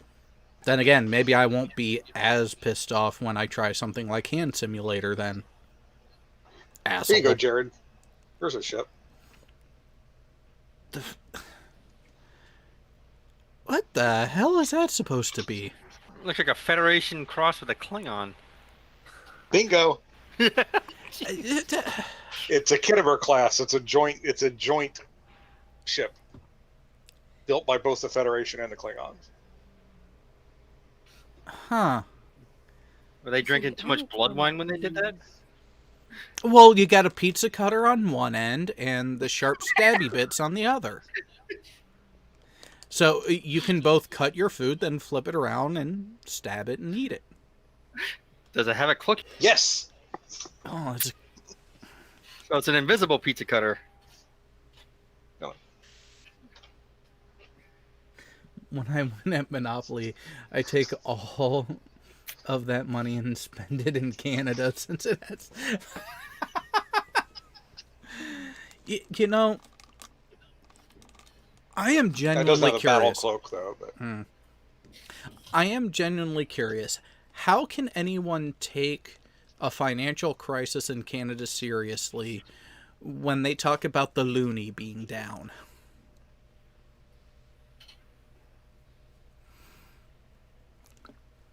Right,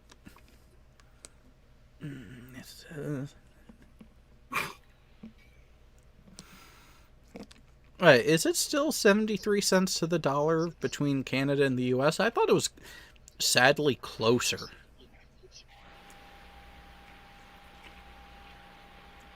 And again, for a while I was dealing with the conversion between American and Japanese yen, which found it always interesting how the exchange rate would change when the battle group would leave port, only for it to drop back down when we got back. It's like, hey, they're leaving. Let's go ahead and raise the exchange rate so they don't get to spend more of the money here. Kind of seems backwards. Oh God, what the hell is it? I only ever came back with change personally when I was overseas. So I spent all the bills. Well, I used to live over there, so we had the cost of living adjustment for being there. I mean, I just didn't want to Well, Worried yeah. about what the exchange rates were going to be. Well, yeah. The And people I was who always careful in Gibraltar to make sure. Whenever I was in Gibraltar, there's always careful. They had one. They had one bank there had two ATMs next to each other, and you always went to the one on the left. Well, is that the one that gave it out in American? One of them gave out pounds sterling. The other one gave out pounds Gibraltar. The difference between those two currencies is if you go anywhere else in the world, pound sterling is, anywhere in Gibraltar, they're exchangeable with each other. They're just interchangeable. If you go outside, the pound sterling just exchange just any other currency. But the pounds Gibraltar might as well be monopoly money. Yeah. I prefer places that will actually deal with and accept American. It just makes it easier. But, yeah, that didn't really happen in Japan, though. But the exchange rate, it was it got annoying at times because you could, the ATMs on base were actually required to do a appropriate exchange rate, because the way they actually did it is they relied on your American bank to do the conversion instead of their own in-house rates. So the people profiting off of it were actually the American companies, not the Japanese ones.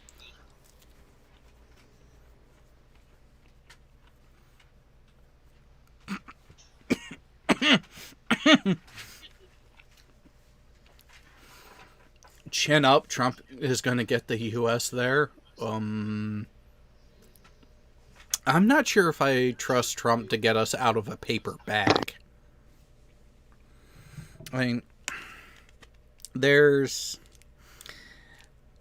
something to be said for how effective a blowhard can be in certain situations, and then how they can just completely for it to stop and let me go ahead and restart. And of course now, yeah, now it's happy when it restarted. So, momentary lapse, momentary loss, and guess what, everyone? We can blame BM Furball when he gets here, because he jinxed it. He started messing around in the background, and OBS decided, oh, someone's screwing around? Okay, I'll just stop. Do anything. No. He has those government connections. He can do a lot of things. He just doesn't want everyone to know that. I was his proxy. But I can't blame you. I cannot blame the messenger. I gotta go to the source. Who says the messenger in this case wasn't the source? Okay, so you would rather me give you a hard time? And I realized what I said right after I got the words Yes, out. Jared. Yes, I would.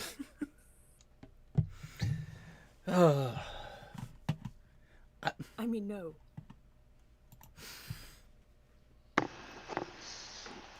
meant to say no. Well, it's a question of just how close can we get with the line before YouTube decides to try to demonetize every video on the channel. Which, yeah. So apparently there have been a couple creators out there just one day, all of their videos, yellow monetization. Like, the entire channel. I didn't have anything to do with this, did I? No, this was the I Network. The channel formerly known as The Shills. And we suspect that some less than honest person may have had a hand in it on a potential attempt at a false flagging campaign.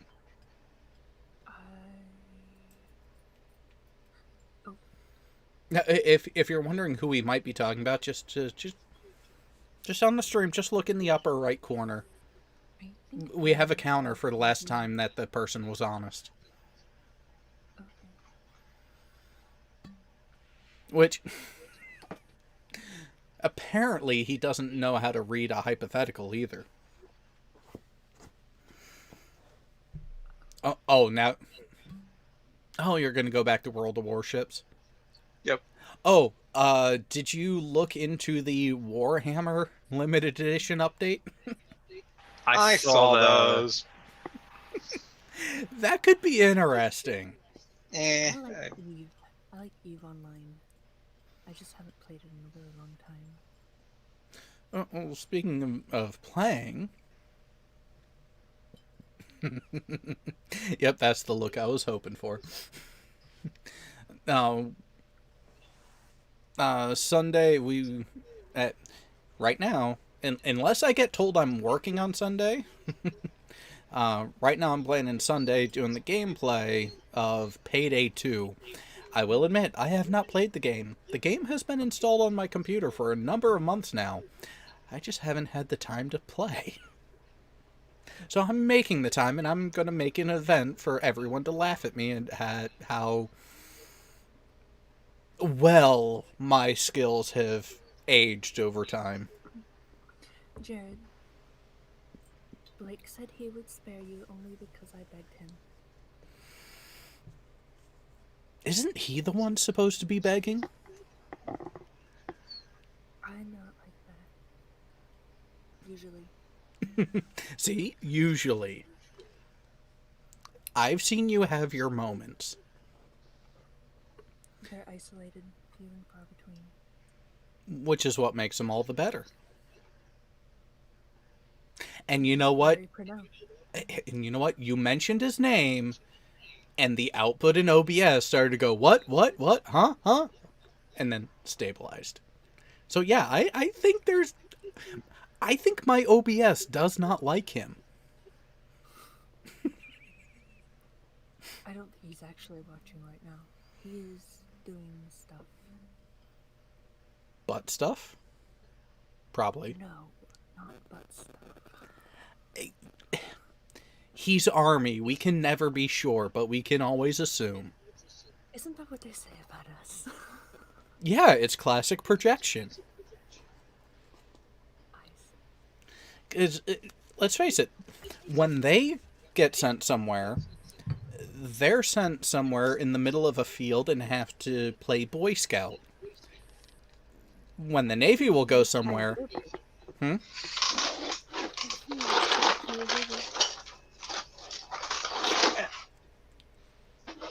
Down by a river. That was literal. Oh. And we've had someone mentioning that they can barely hear you, Karis. Oh, right. Well, what else is new? Sorry, that's tough. That's part of the charm. The voice that is Karis actually has a wonderful effect that when it forces people to pay attention. Because in order to fully hear and understand her, everyone else has to shut the fuck up.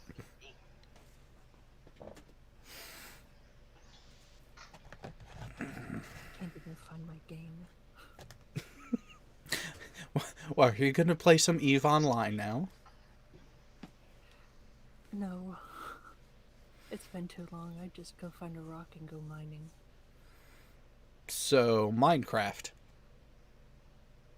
No, Eve mining, not Minecraft mining. There's quite the difference. Tomato?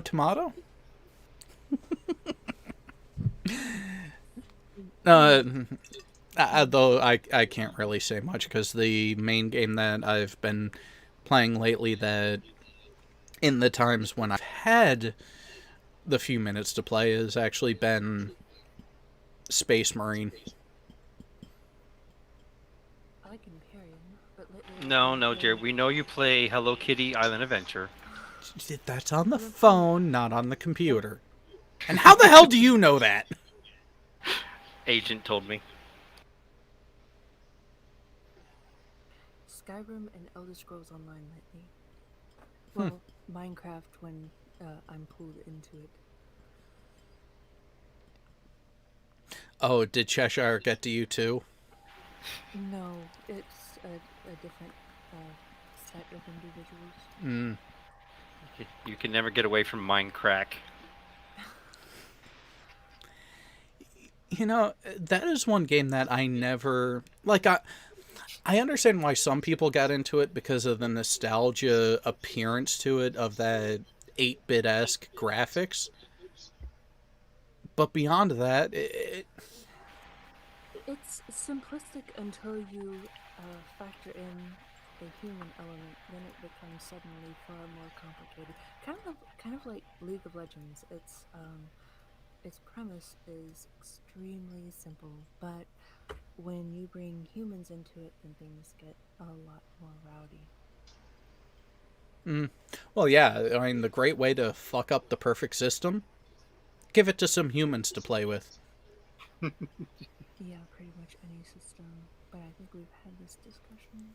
It happened on Twitter where apparently that person. Wow, my autocorrect in your DMs. I'm so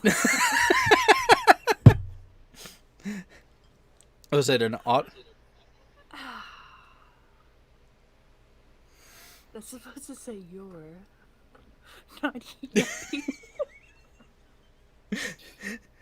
well,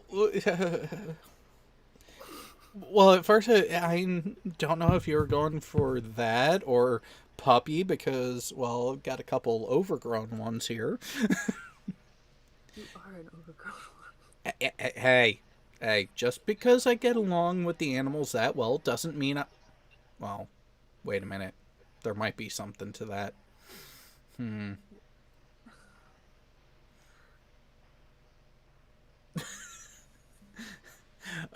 Okay. That that question would be for the people who have actually eaten MREs, which is not me. I have. I thankfully haven't. Our food was far from the submarine on the submarine. So Well, NNPCC had reasonably good food for they sent our for military. Okay, so what was it like with the MREs there, Burns? Well, depends on which one you got. I've had scrambled eggs. I've had the bratwurst. They even had a vegetarian pasta.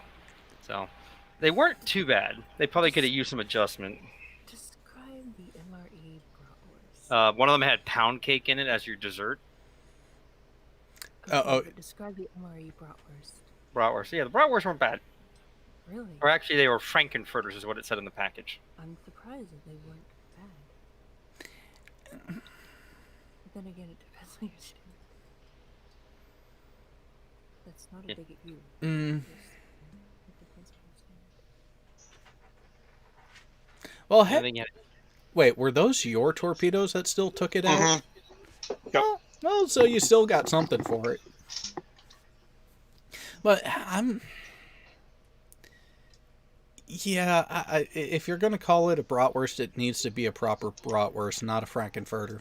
yeah, sorry. So, while we're talking about does this food qualify as this or that, does an MRE bratwurst qualify as a bratwurst? Probably not. It's a glorified hot dog. Yeah, that's pretty much all it is. You get 4 of them in a package.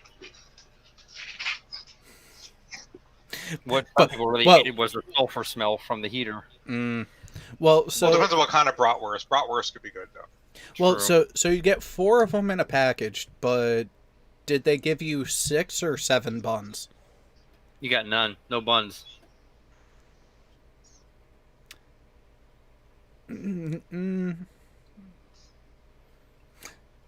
Is that why you have the battle buddy next to you? Do you have like spuns and peaches and stuff? There's nothing wrong with a good peach.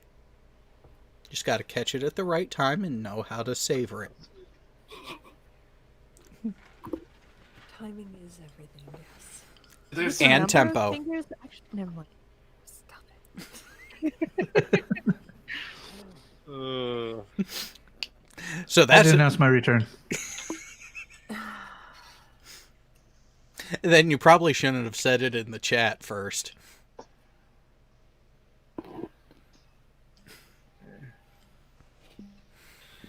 Sorry, hold on. Oh, what's he gonna do now? Who knows? I'm Only super late. I'm expecting something. Obscene. That's what I'm expecting. Yeah, that's okay. So you got taken out because of your poor driving skills, and your team is still winning. What, me? Yeah. Yeah. I got taken out, but be fair, I took out 2 destroyers, a good chunk of a cruiser, and sunk a battleship before I was taken out. So Yeah, but what good is a fight if you aren't there to finish it? only important thing is the team wins. Yeah, I remember a drill instructor saying, I don't want fucking people who are just gonna die in my Navy. I want people who want to live. It's like, okay. Point made. You probably shouldn't expect much thought from us as we're kind of on hour 34 of this evolution. I mean, I was taken out, but I still outranked everybody else in that battle. So.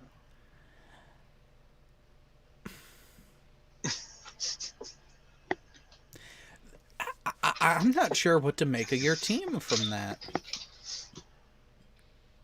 Once again, it's the important thing is the team wins.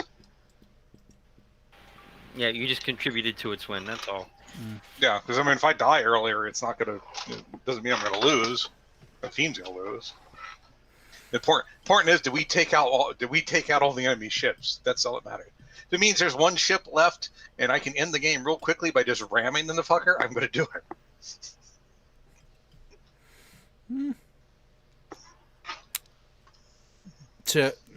No, I'm not saying that one. I am not making that comment because some things are just. Yeah. Okay. Well, I'm off for the night, guys. Some things are just a touch too easy. Have a good night, all. Later, Burns. It's just...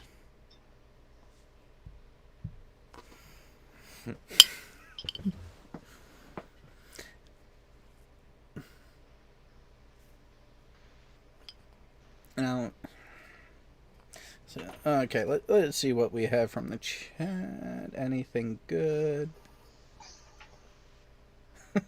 Mark Beiser, the only MRE I've ever had was beef stew.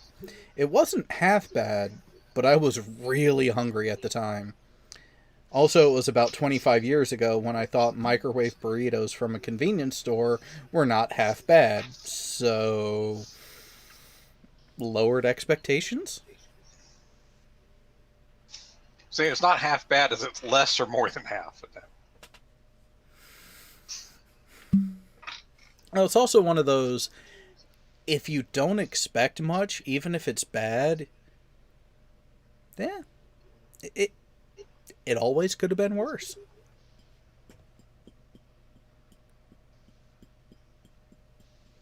Come on, New York, move. King Crew asks, so wait, am I the only one that made a new officer look for the key to the ship? My guess is no. I didn't have much direct communication with officers of that junior of experience.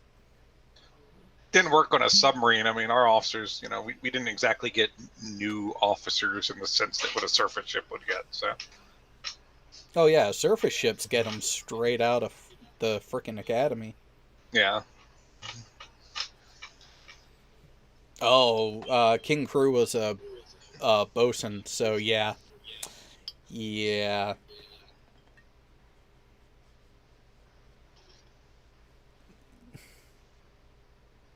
Okay, I saw lips move, Ah, but he didn't turned. hear anything. I got nick him at least. I did nick him at That, least. and I just realized what I said, which... Hmm. Too much. How...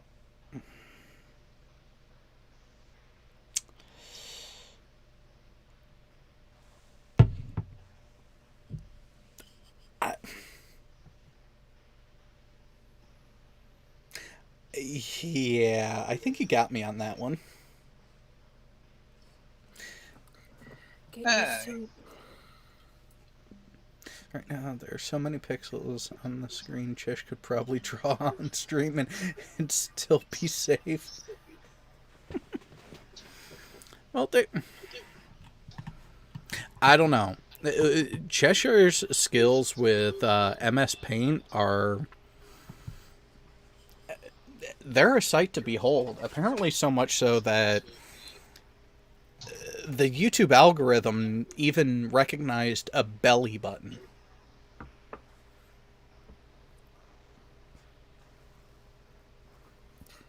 props to Chesh. Do you remember hearing about that, Karis? On Team Skeptic's channel, he did a random show, and somehow the challenge of draw a picture with only using circles. So a lot of people were going with a particular part of the female anatomy. It's not a freaking circle, guys.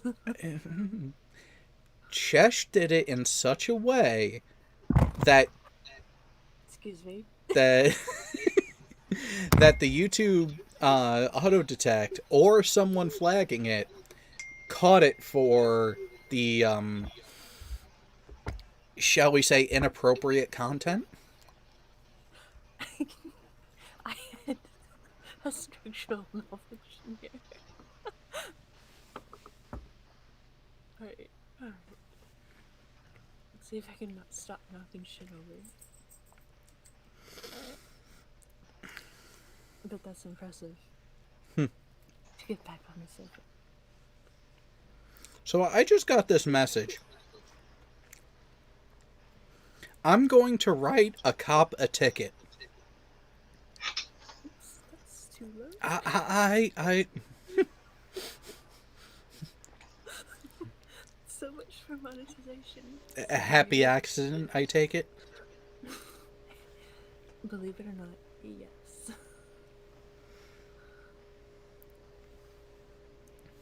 Happy is in the eye of the beholder, but accident, yes.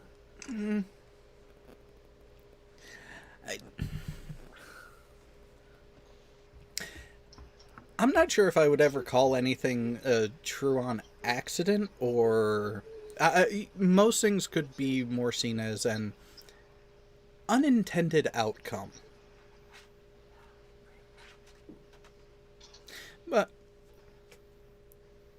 But that then leads to the question of how much thought actually goes into it. Sometimes too much. Oh, good luck with that one. So the response I got was so I asked why this person was going to write a cop a ticket. Blocking my driveway, parked like an idiot. Good luck with that one there, buddy. Let me know how it works out when you're released from jail in a couple days.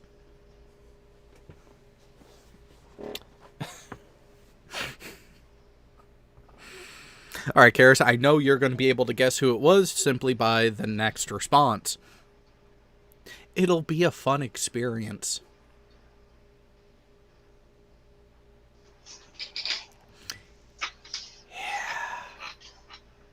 Yeah, there are some experiences that just... you know.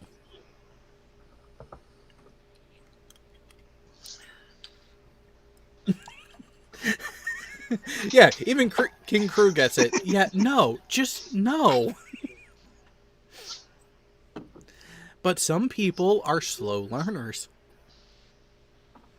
Like, there are people out there that you can quite directly say, don't do that. Don't do that. It's not going to work for you. Come here.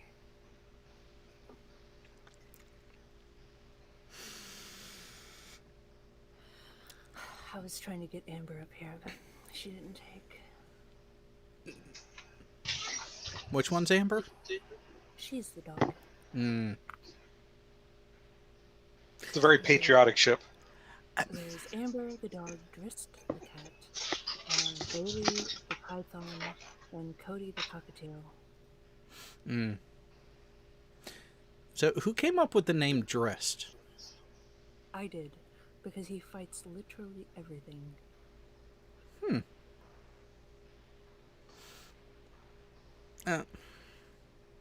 Now, what franchise or source was that name otherwise from? I will admit I am unfamiliar with it. Sagan? The actual origin of the name, other than, well, he just fights everything. Oh, he's from the Forgotten Realms books. Ah. Okay, now I'm back. Welcome Ah. back. Darn.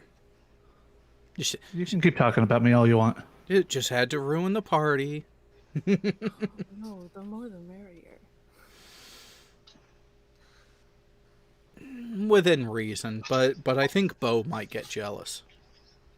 Oh, Bo can join?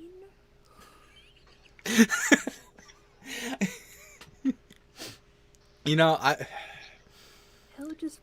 I don't think he was really expecting my response in that Twitter thread the other day. I don't think I was paying attention.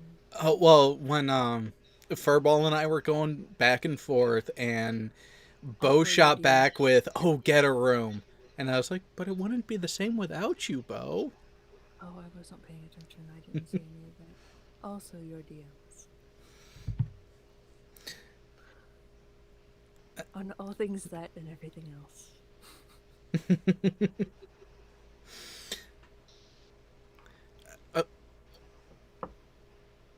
Oh, what do you... Oh, you're going to be setting up the green screen behind you eventually?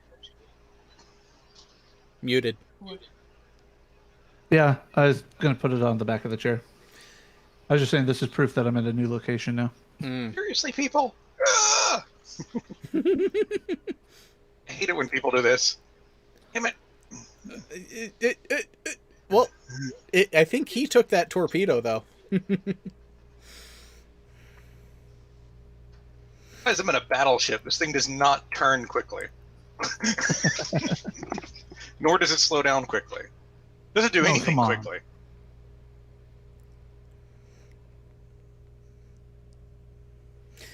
So,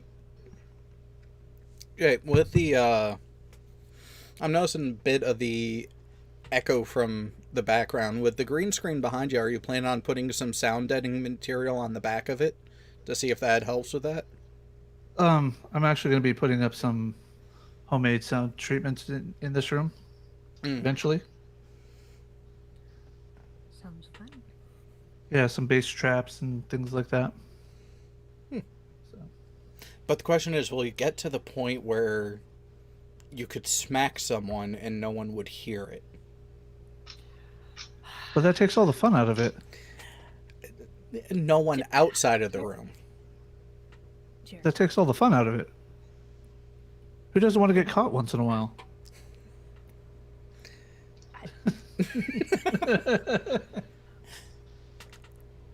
He was the one who took it there, not me that time.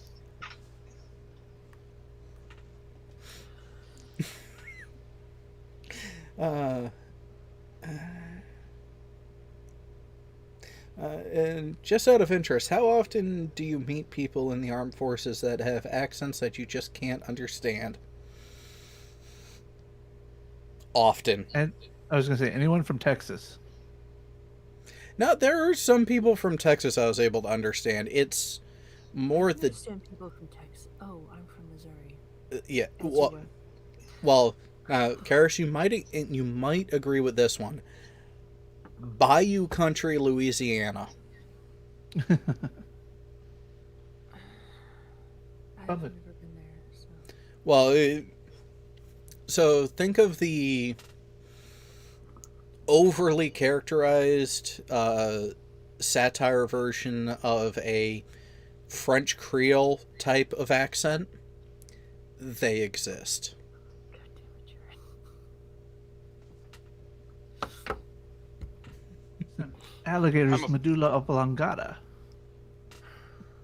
Oh no, I don't have an issue understanding it, but I'm of Cajun descent, so you know. Oh, so you come by the muck mouth naturally. Yo. Oh my goodness, that dog is adorable. Yeah.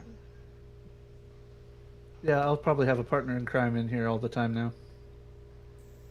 Well, I'll probably have a cat in here knocking everything over, scratching me to shit.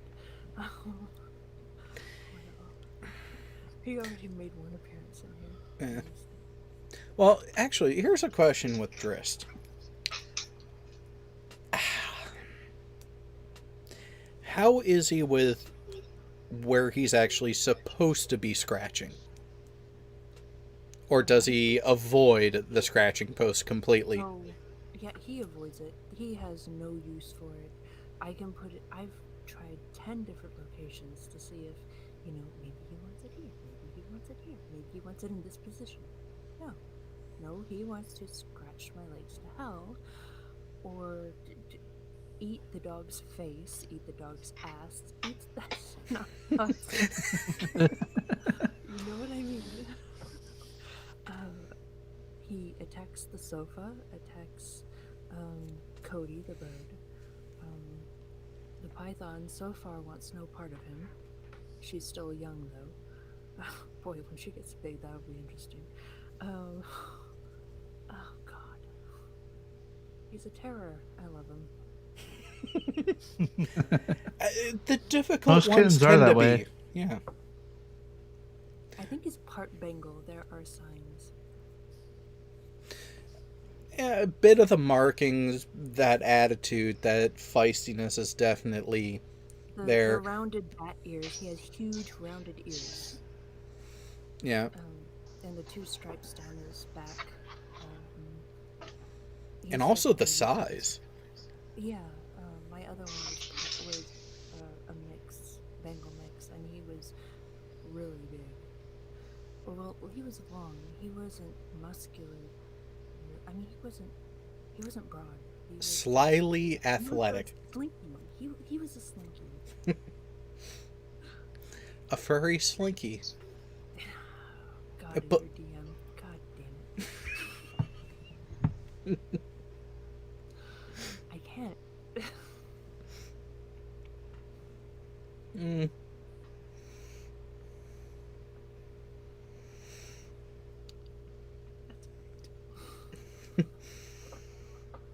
With the...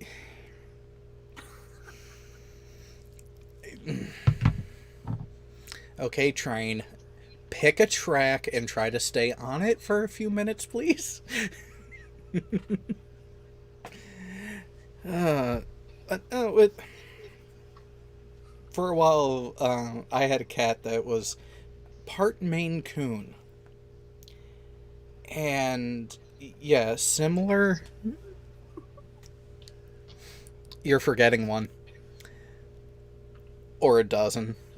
Part Maine Coon had the size, had the playfulness, and had the paws. But he was all black.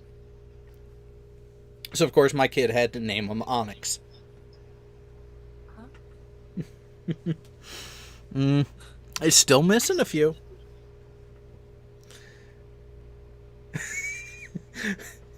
Oh, King Crew just has. Ever fail a man overboard drill? Define fail. Because there are times we managed to count everyone. Even the couple people who weren't there, they managed to get counted.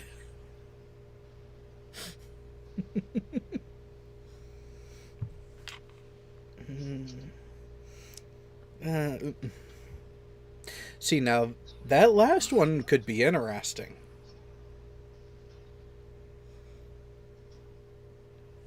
Yeah.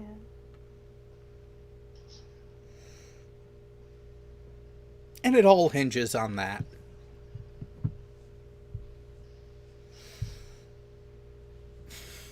Back to Tommy. There were a couple times I heard where it took a little bit of extra time to secure from the man overboard drill after we left a port, because the XO literally grabbed someone as he was running by and said, "Hey, you're staying here." Just to see if that person's division would actually properly count that he was not where he was supposed to be. Oh. Oh, though that drill. No. I was never aware of when they threw Oscar over, the team having a difficult time retrieving him from his wet confines.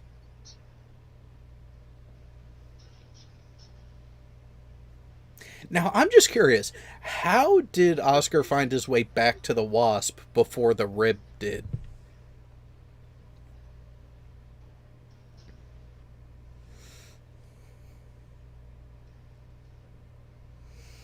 It's because the dummy's smarter than the average seaman. I can't disagree with that one, honestly. Oh, they lost the Rib. Oh. That's not good.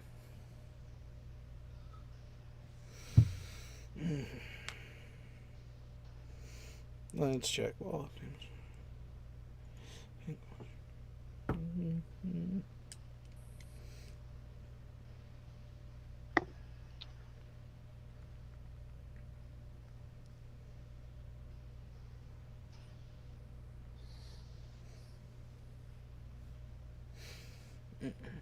oh, we're doing 360 turns and it just happened to fall back.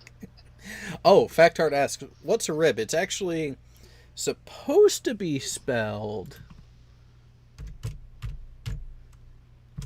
like that, which is an acronym for Rigid Hull Inflatable Boat.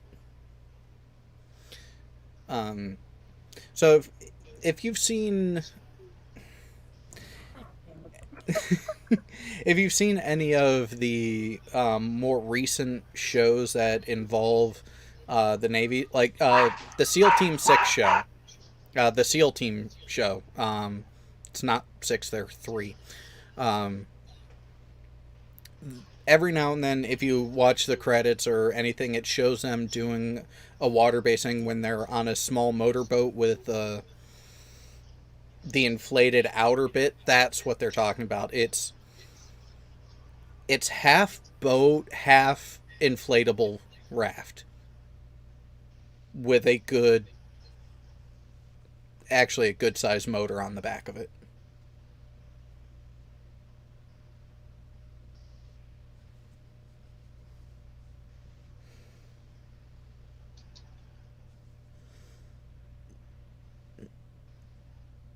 Alright, what kind of ship are you using now, Tech?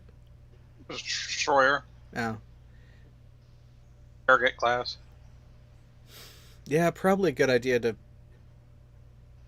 play smart with the distance then.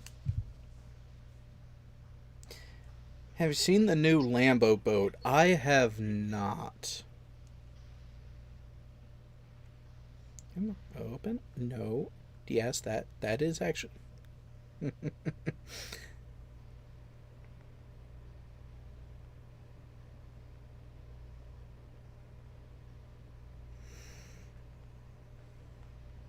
um 4,000 horsepower boat. Wait a minute, is this a cigar boat or something that's actually supposed to be useful?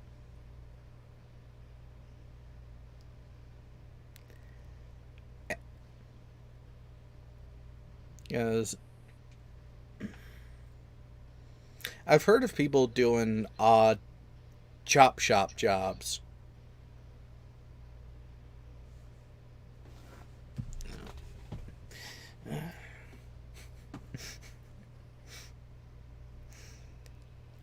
You know, a comment like that, King Crew, can never be sure of the origination of it.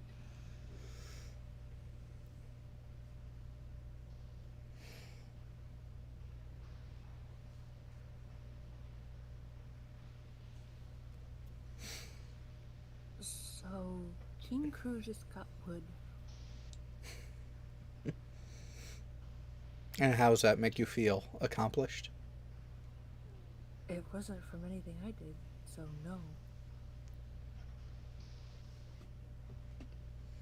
So you're just as curious as I am then, is like, wait a minute, what? Oh, here we go.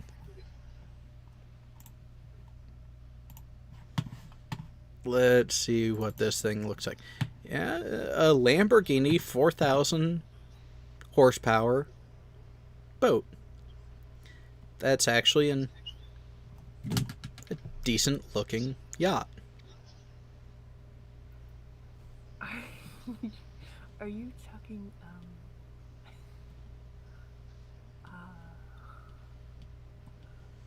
He sent the link. I actually am scrolling through.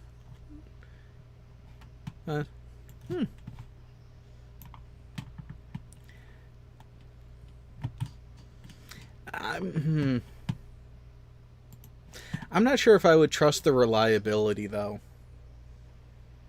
And there are some things that the Italian manufacturing just doesn't do right. are we still talking about surfaces? That too. You know, even though, yes, my motorcycle is built by an Italian firm, an Italian company, they're German owned and actually have good engineering behind it now. That was one of the complaints I had earlier. One of the devices I had to deal with today is a wonderful Italian device that does not have a manual that tells us how to do what the customer wants us to.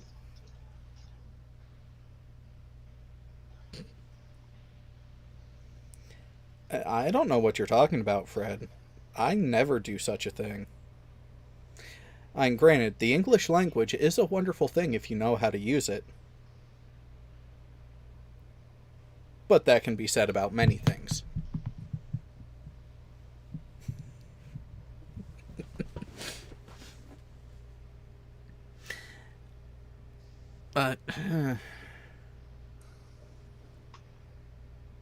Jay, you've been oddly quiet. Did you walk away again?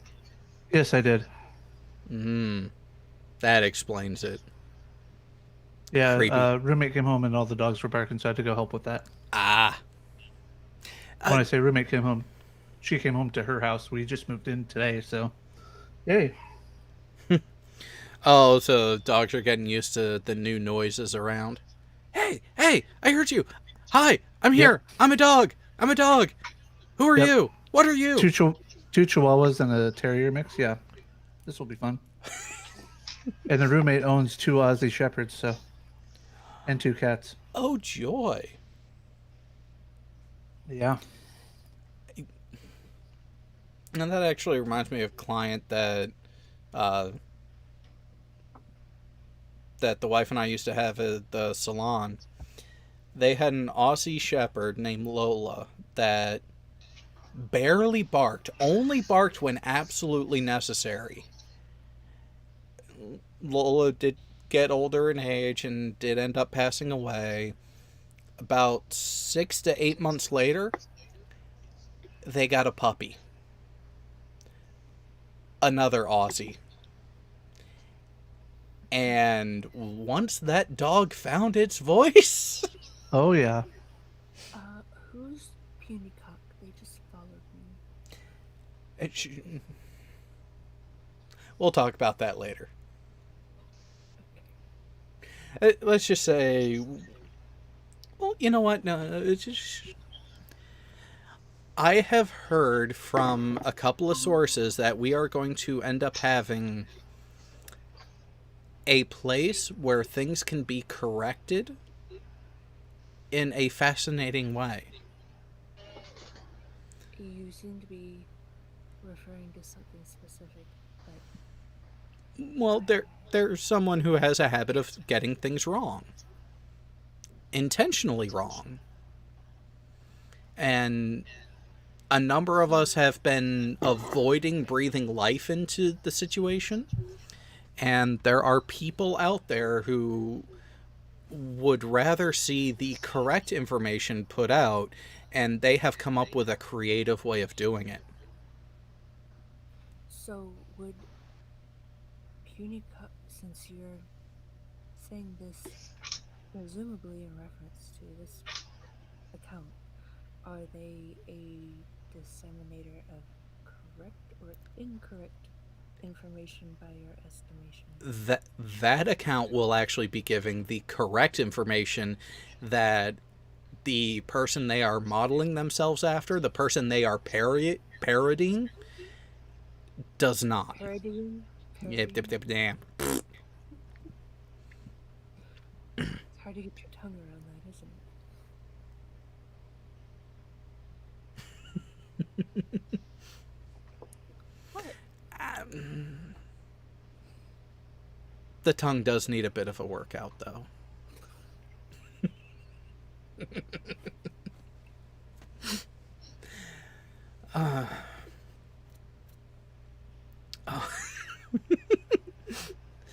See, Leon Gat said, "Hey, if you don't send me money, I can't stream later, though."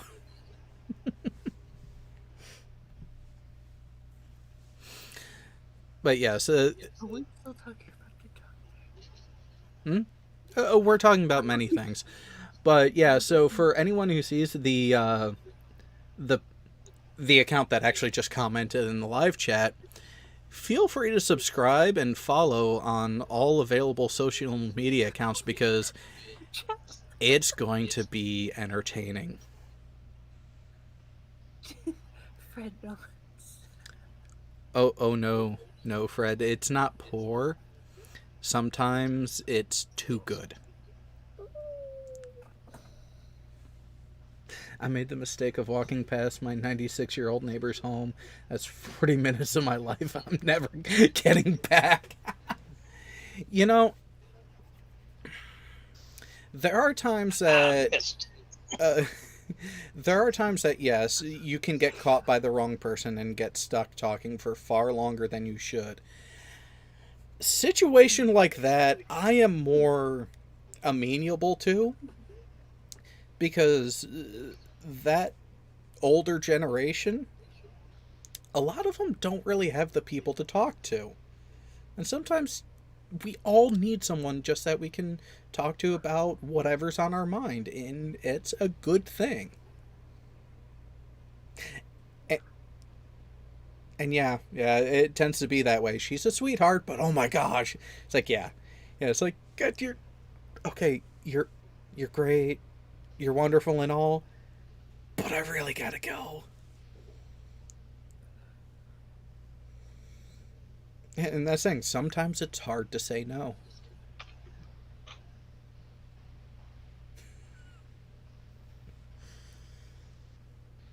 Alright, were your guns on auto fire as you were turning away from the target? Secondary guns are on auto fire. Ah, okay. And IRS, how am I doing? I'm deliriously tired.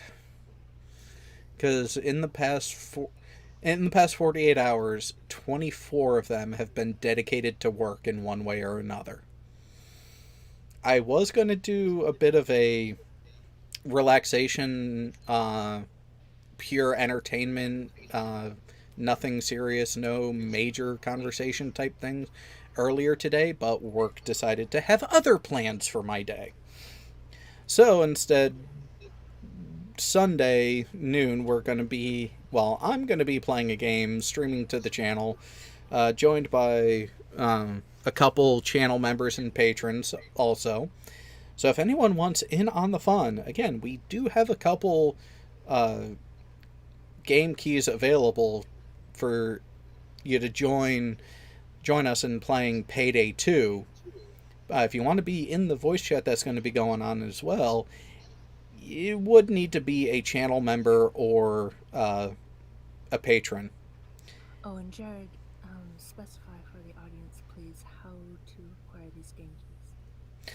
Well, yeah, if you would like to, I have the game keys archived, so all you would have to do after joining is message me either through Twitter, Discord, or comment on this video or the community post with a way to contact you to get you the game key so you can not have to pay for Payday 2. We already have a handful of them available.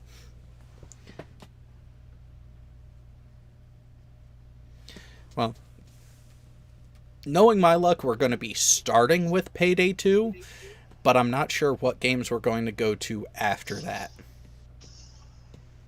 Apparently, I heard that there's this game where people think frogs are just like humans, and moreover, that giant alien frogs are just like humans. I mean, they have 2 legs and 2 arms and a head, so of course.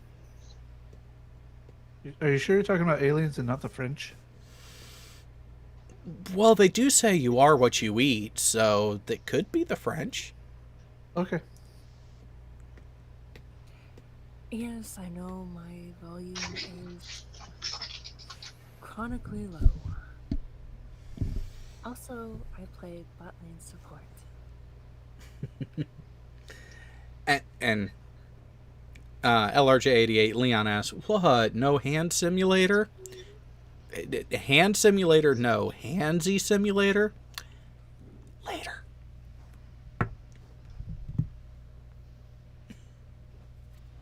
Battletoads. There's a great reference.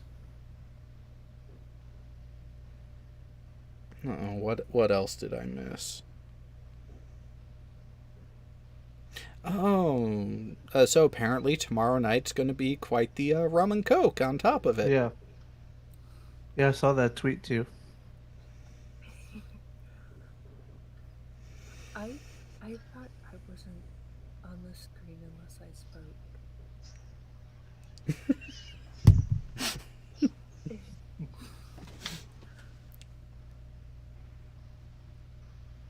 I'm not sure how we could change that.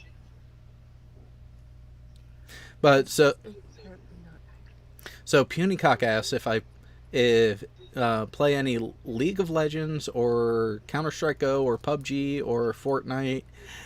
I tried Fortnite. It was just no.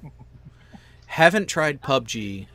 I like Fortnite. I don't know if it's the visuals or the gameplay interface. It wasn't my style of. It's not even a first-person shooter. It's a third-person shooter. I have played League of Legends before, and I have played Counter-Strike Go a couple times, but I remember playing the original Counter-Strike and had more fun doing that. I don't know. I have fun with CS:GO all the time.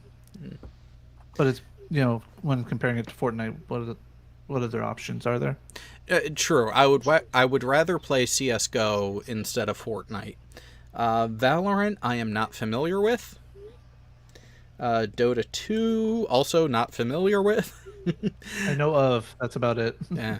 That's the thing. I used to be more into the gaming realm of things than I have been, and part of that was because I got pulled away from that part of life when I went to Japan and was immediately thrown into a leadership and supervisory position. So a lot of that stuff ended up I just didn't have the time for, even underway. If I wasn't in the shop, making sure things were getting done, working on my warfare quals and all that other stuff, I was asleep.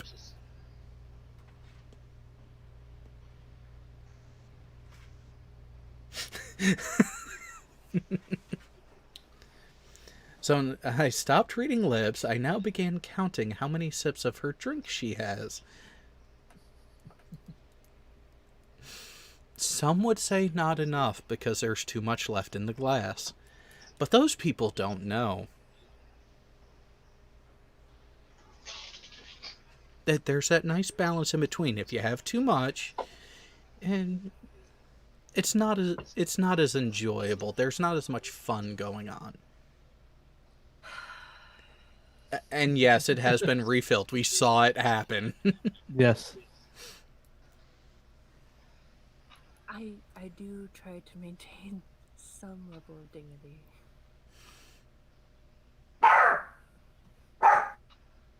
I And agree. Jared is right. On the technicals, Jared is right. Oh, Bubba saw the horses. That's why he was barking. Ah. Wait a minute. You have horses outside now? Yeah, hold on. Let me. Might be able to see them over my shoulder. King Crew, yes, there is such a thing as too much. Oh, wow. Yeah, right there. Yeah, that's my roommate's horse. One of 4 or 5. Yeah, the adjustment period is going to be interesting. Well, we have to get back used to walking the dogs, not just letting them out the back door to go. Yeah, once I got used to having a fenced-in yard, it made things with the dogs so much easier.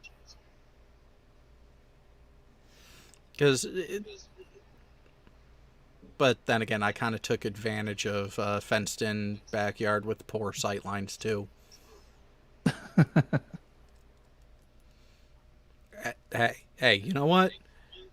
There are times you get what you ask for if you try to intentionally peek over something that's a visual barrier. That's on you.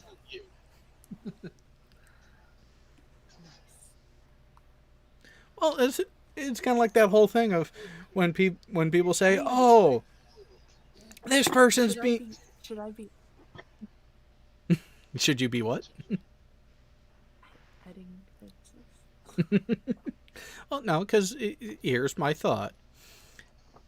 If you can see in through the blinds, you are intentionally trying to look in. If that's the case, whatever you see and whatever you come across, that's on you if you're offended by it. No. You misunderstand, which is probably my fault.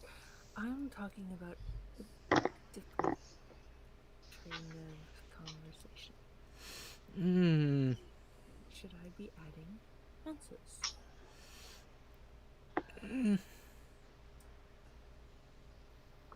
Yeah, that would be one you missed. Fences, yeah.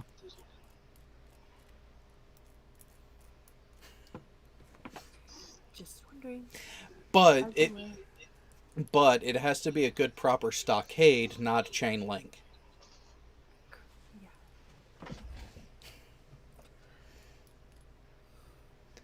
Oh.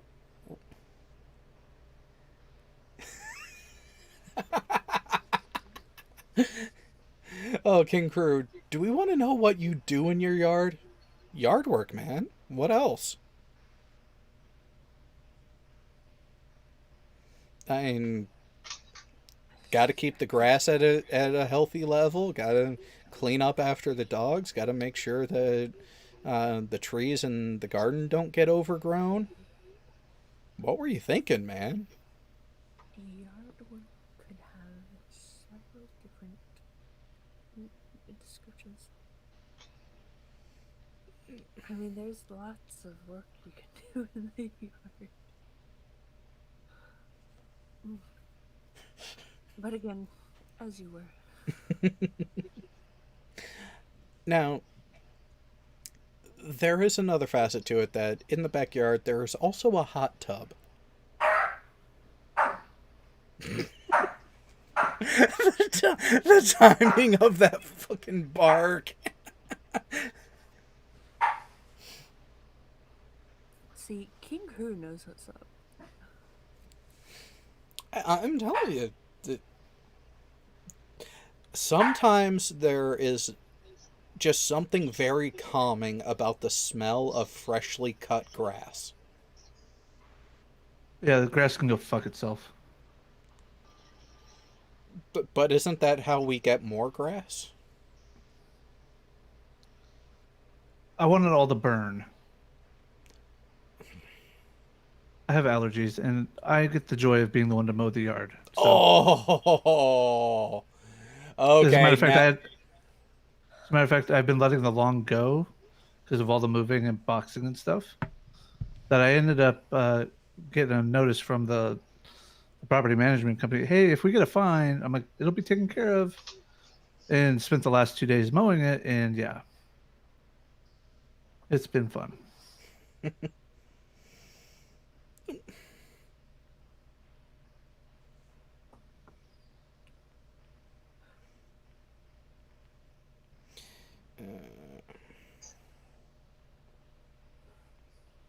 well, the other thing to consider with that is, like, some people would say, "Oh, just take some Benadryl or something beforehand." Oh, don't get me started on Yeah, that. it doesn't always work that way.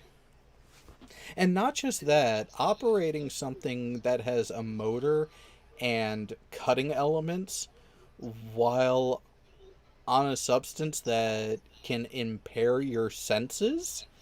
I use Claritin, by the way. Okay, so None of you that non-drowsy bullshit.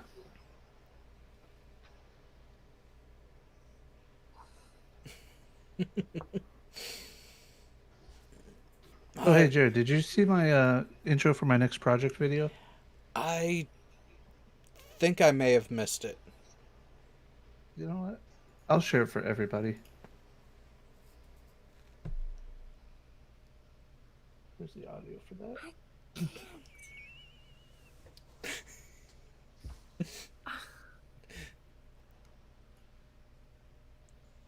All right.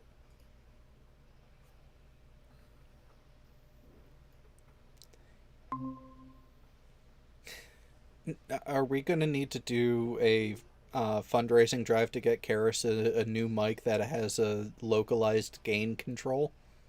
Yes. I have some that I can send her.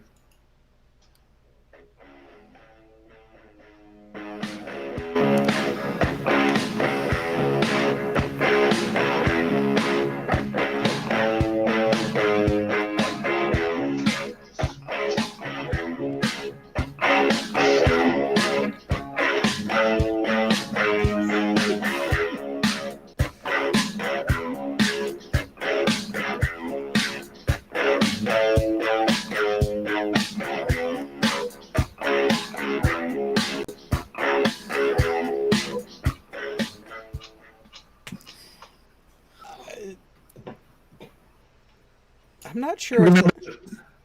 Remember the burger that I shared the picture with you? Oh, the one that was bigger than a dinner plate itself? Yeah. That's what this is going in front of. Nice. He's a Star Wars fan, so I'm like, all right, I'll at least tie that in for him, you know? Oh, that works.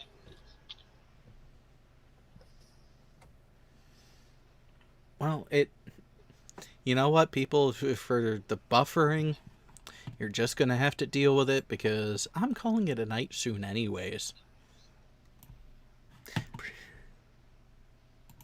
It's been buffering? Oh, yeah, it has, hasn't it? But what's weird is we're in the green in OBS still. It jumped up from 4,500 to over 7,000.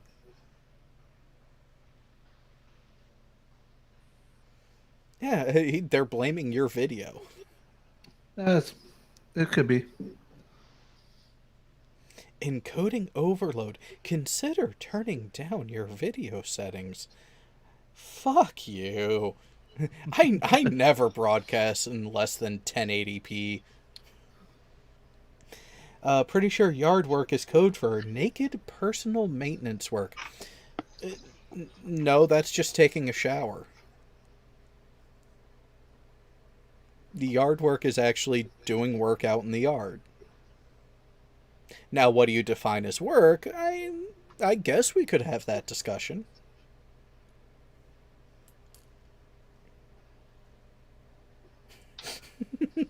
Yeah, when the video goes to shit, I lose count of Kara's drink sips.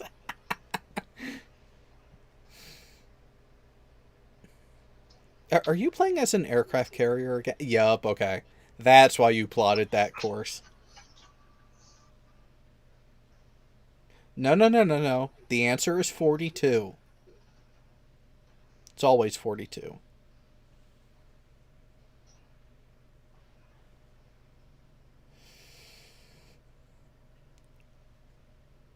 Slow and steady with the occasional burst of speed wins the race.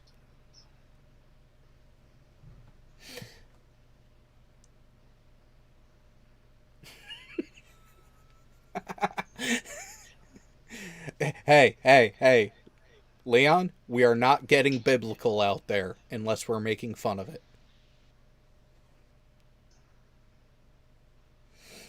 Although, at the same time, I don't feel like talking about Saturn's rings.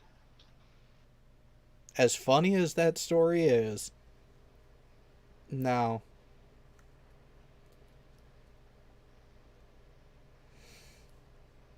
Although I'm sure there's someone out there who doesn't have a clue what that's in reference to.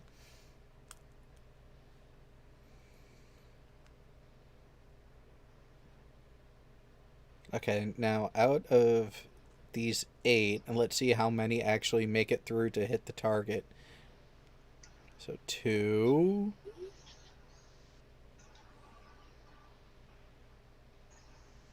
Oh, wow. Actually, more of them have made it through the AA. Oh, nope. There goes another one.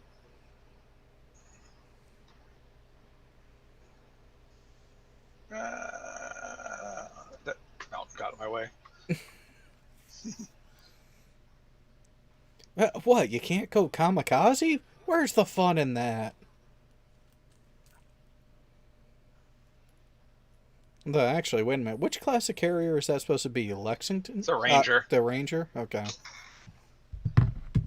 Yeah, those weird smokestacks. They're always pointed up on this one, though. Then the actual ship, they tilted down. Like they would be up in port. Yeah, but then they would tilt down when they were out in sea. Yeah. Yeah. That's why I was a little confused, because I know the Japanese had a similar orientation on one of theirs. Oh, tell the feet story? Okay, so this is going to provide a new insight to everyone on the work of literature that is the Bible, including the Old Testament. There are actually a lot of commentary in that book, especially the Old Testament, that are actual sexual innuendos. Before one of the battles, there were a couple... David and one of his captains were talking, and the advice given was, well, go home and have your wife wash your feet. The washing of feet was a very intimate act that was actually a euphemism for getting something else wet. That for some people is about the size of a foot.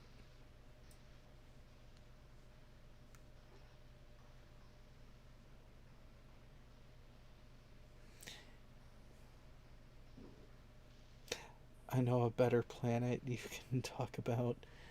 I don't want to talk about Uranus. There's just something about the color that just doesn't look right.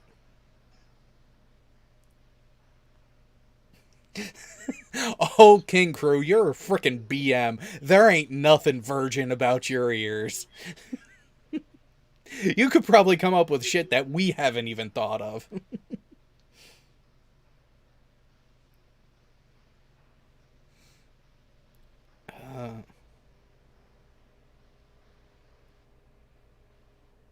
Oh, wait. Is he actually doing a proper orientation for attack? Oh, look at that. The Submariner actually knows a thing or two. I'm a fire control tech.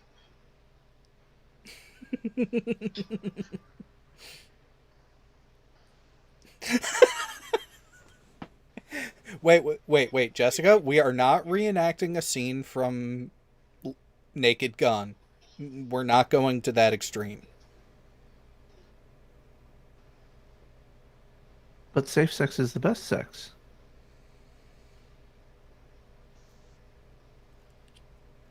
True, but I kind of like being able to see what's going on.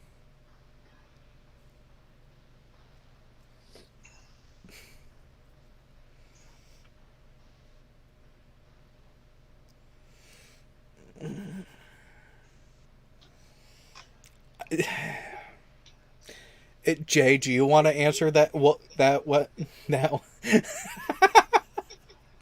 Because ow. Oh no, because if it's any longer, then it's a foot.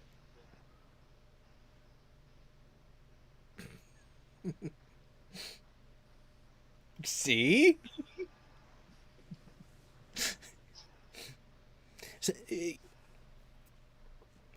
You're shaking your head no, but I'm not hearing any objection to the logic of the response.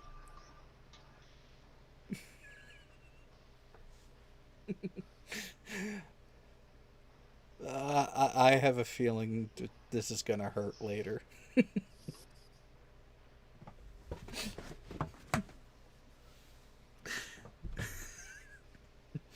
See this? Daddy, my ears are bleeding. Make it stop.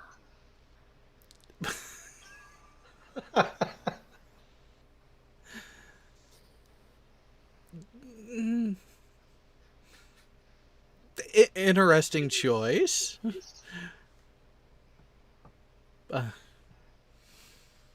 But we are going to get going. I am actually starting to drift and get tired, and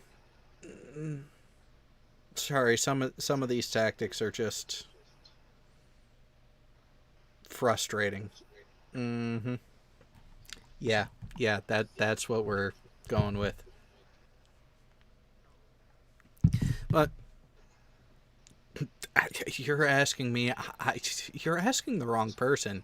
You think I know what's going on half the time? I just make it look good. I don't know how to drive this thing.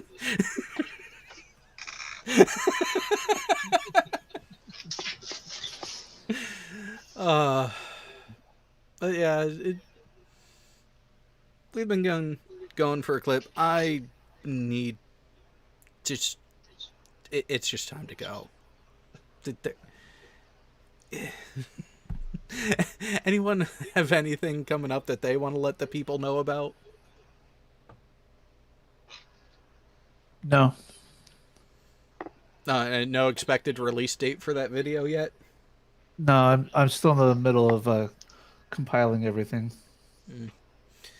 Yeah, and I can see a move putting a hamper into that. Yeah, although I did finally get the external hard drive that has all the stuff on it here. I just got to get it connected up now. Hey, bonus. Well, like I've said, patrons and channel members are going to have an opportunity to have some fun. So if you want to jump in on the game action and laugh at me directly as I make a fool of myself, links are in the description. The join button is below. Become a member. Join the Discord. Let me know, and you can get access to one of the last couple game keys available for Payday 2, which I will be making a fool of myself in when we go live the next time, which I am looking at noon on Sunday. Why? So I can enjoy the day. Oh, why the growler? Why that phone? Because you missed it.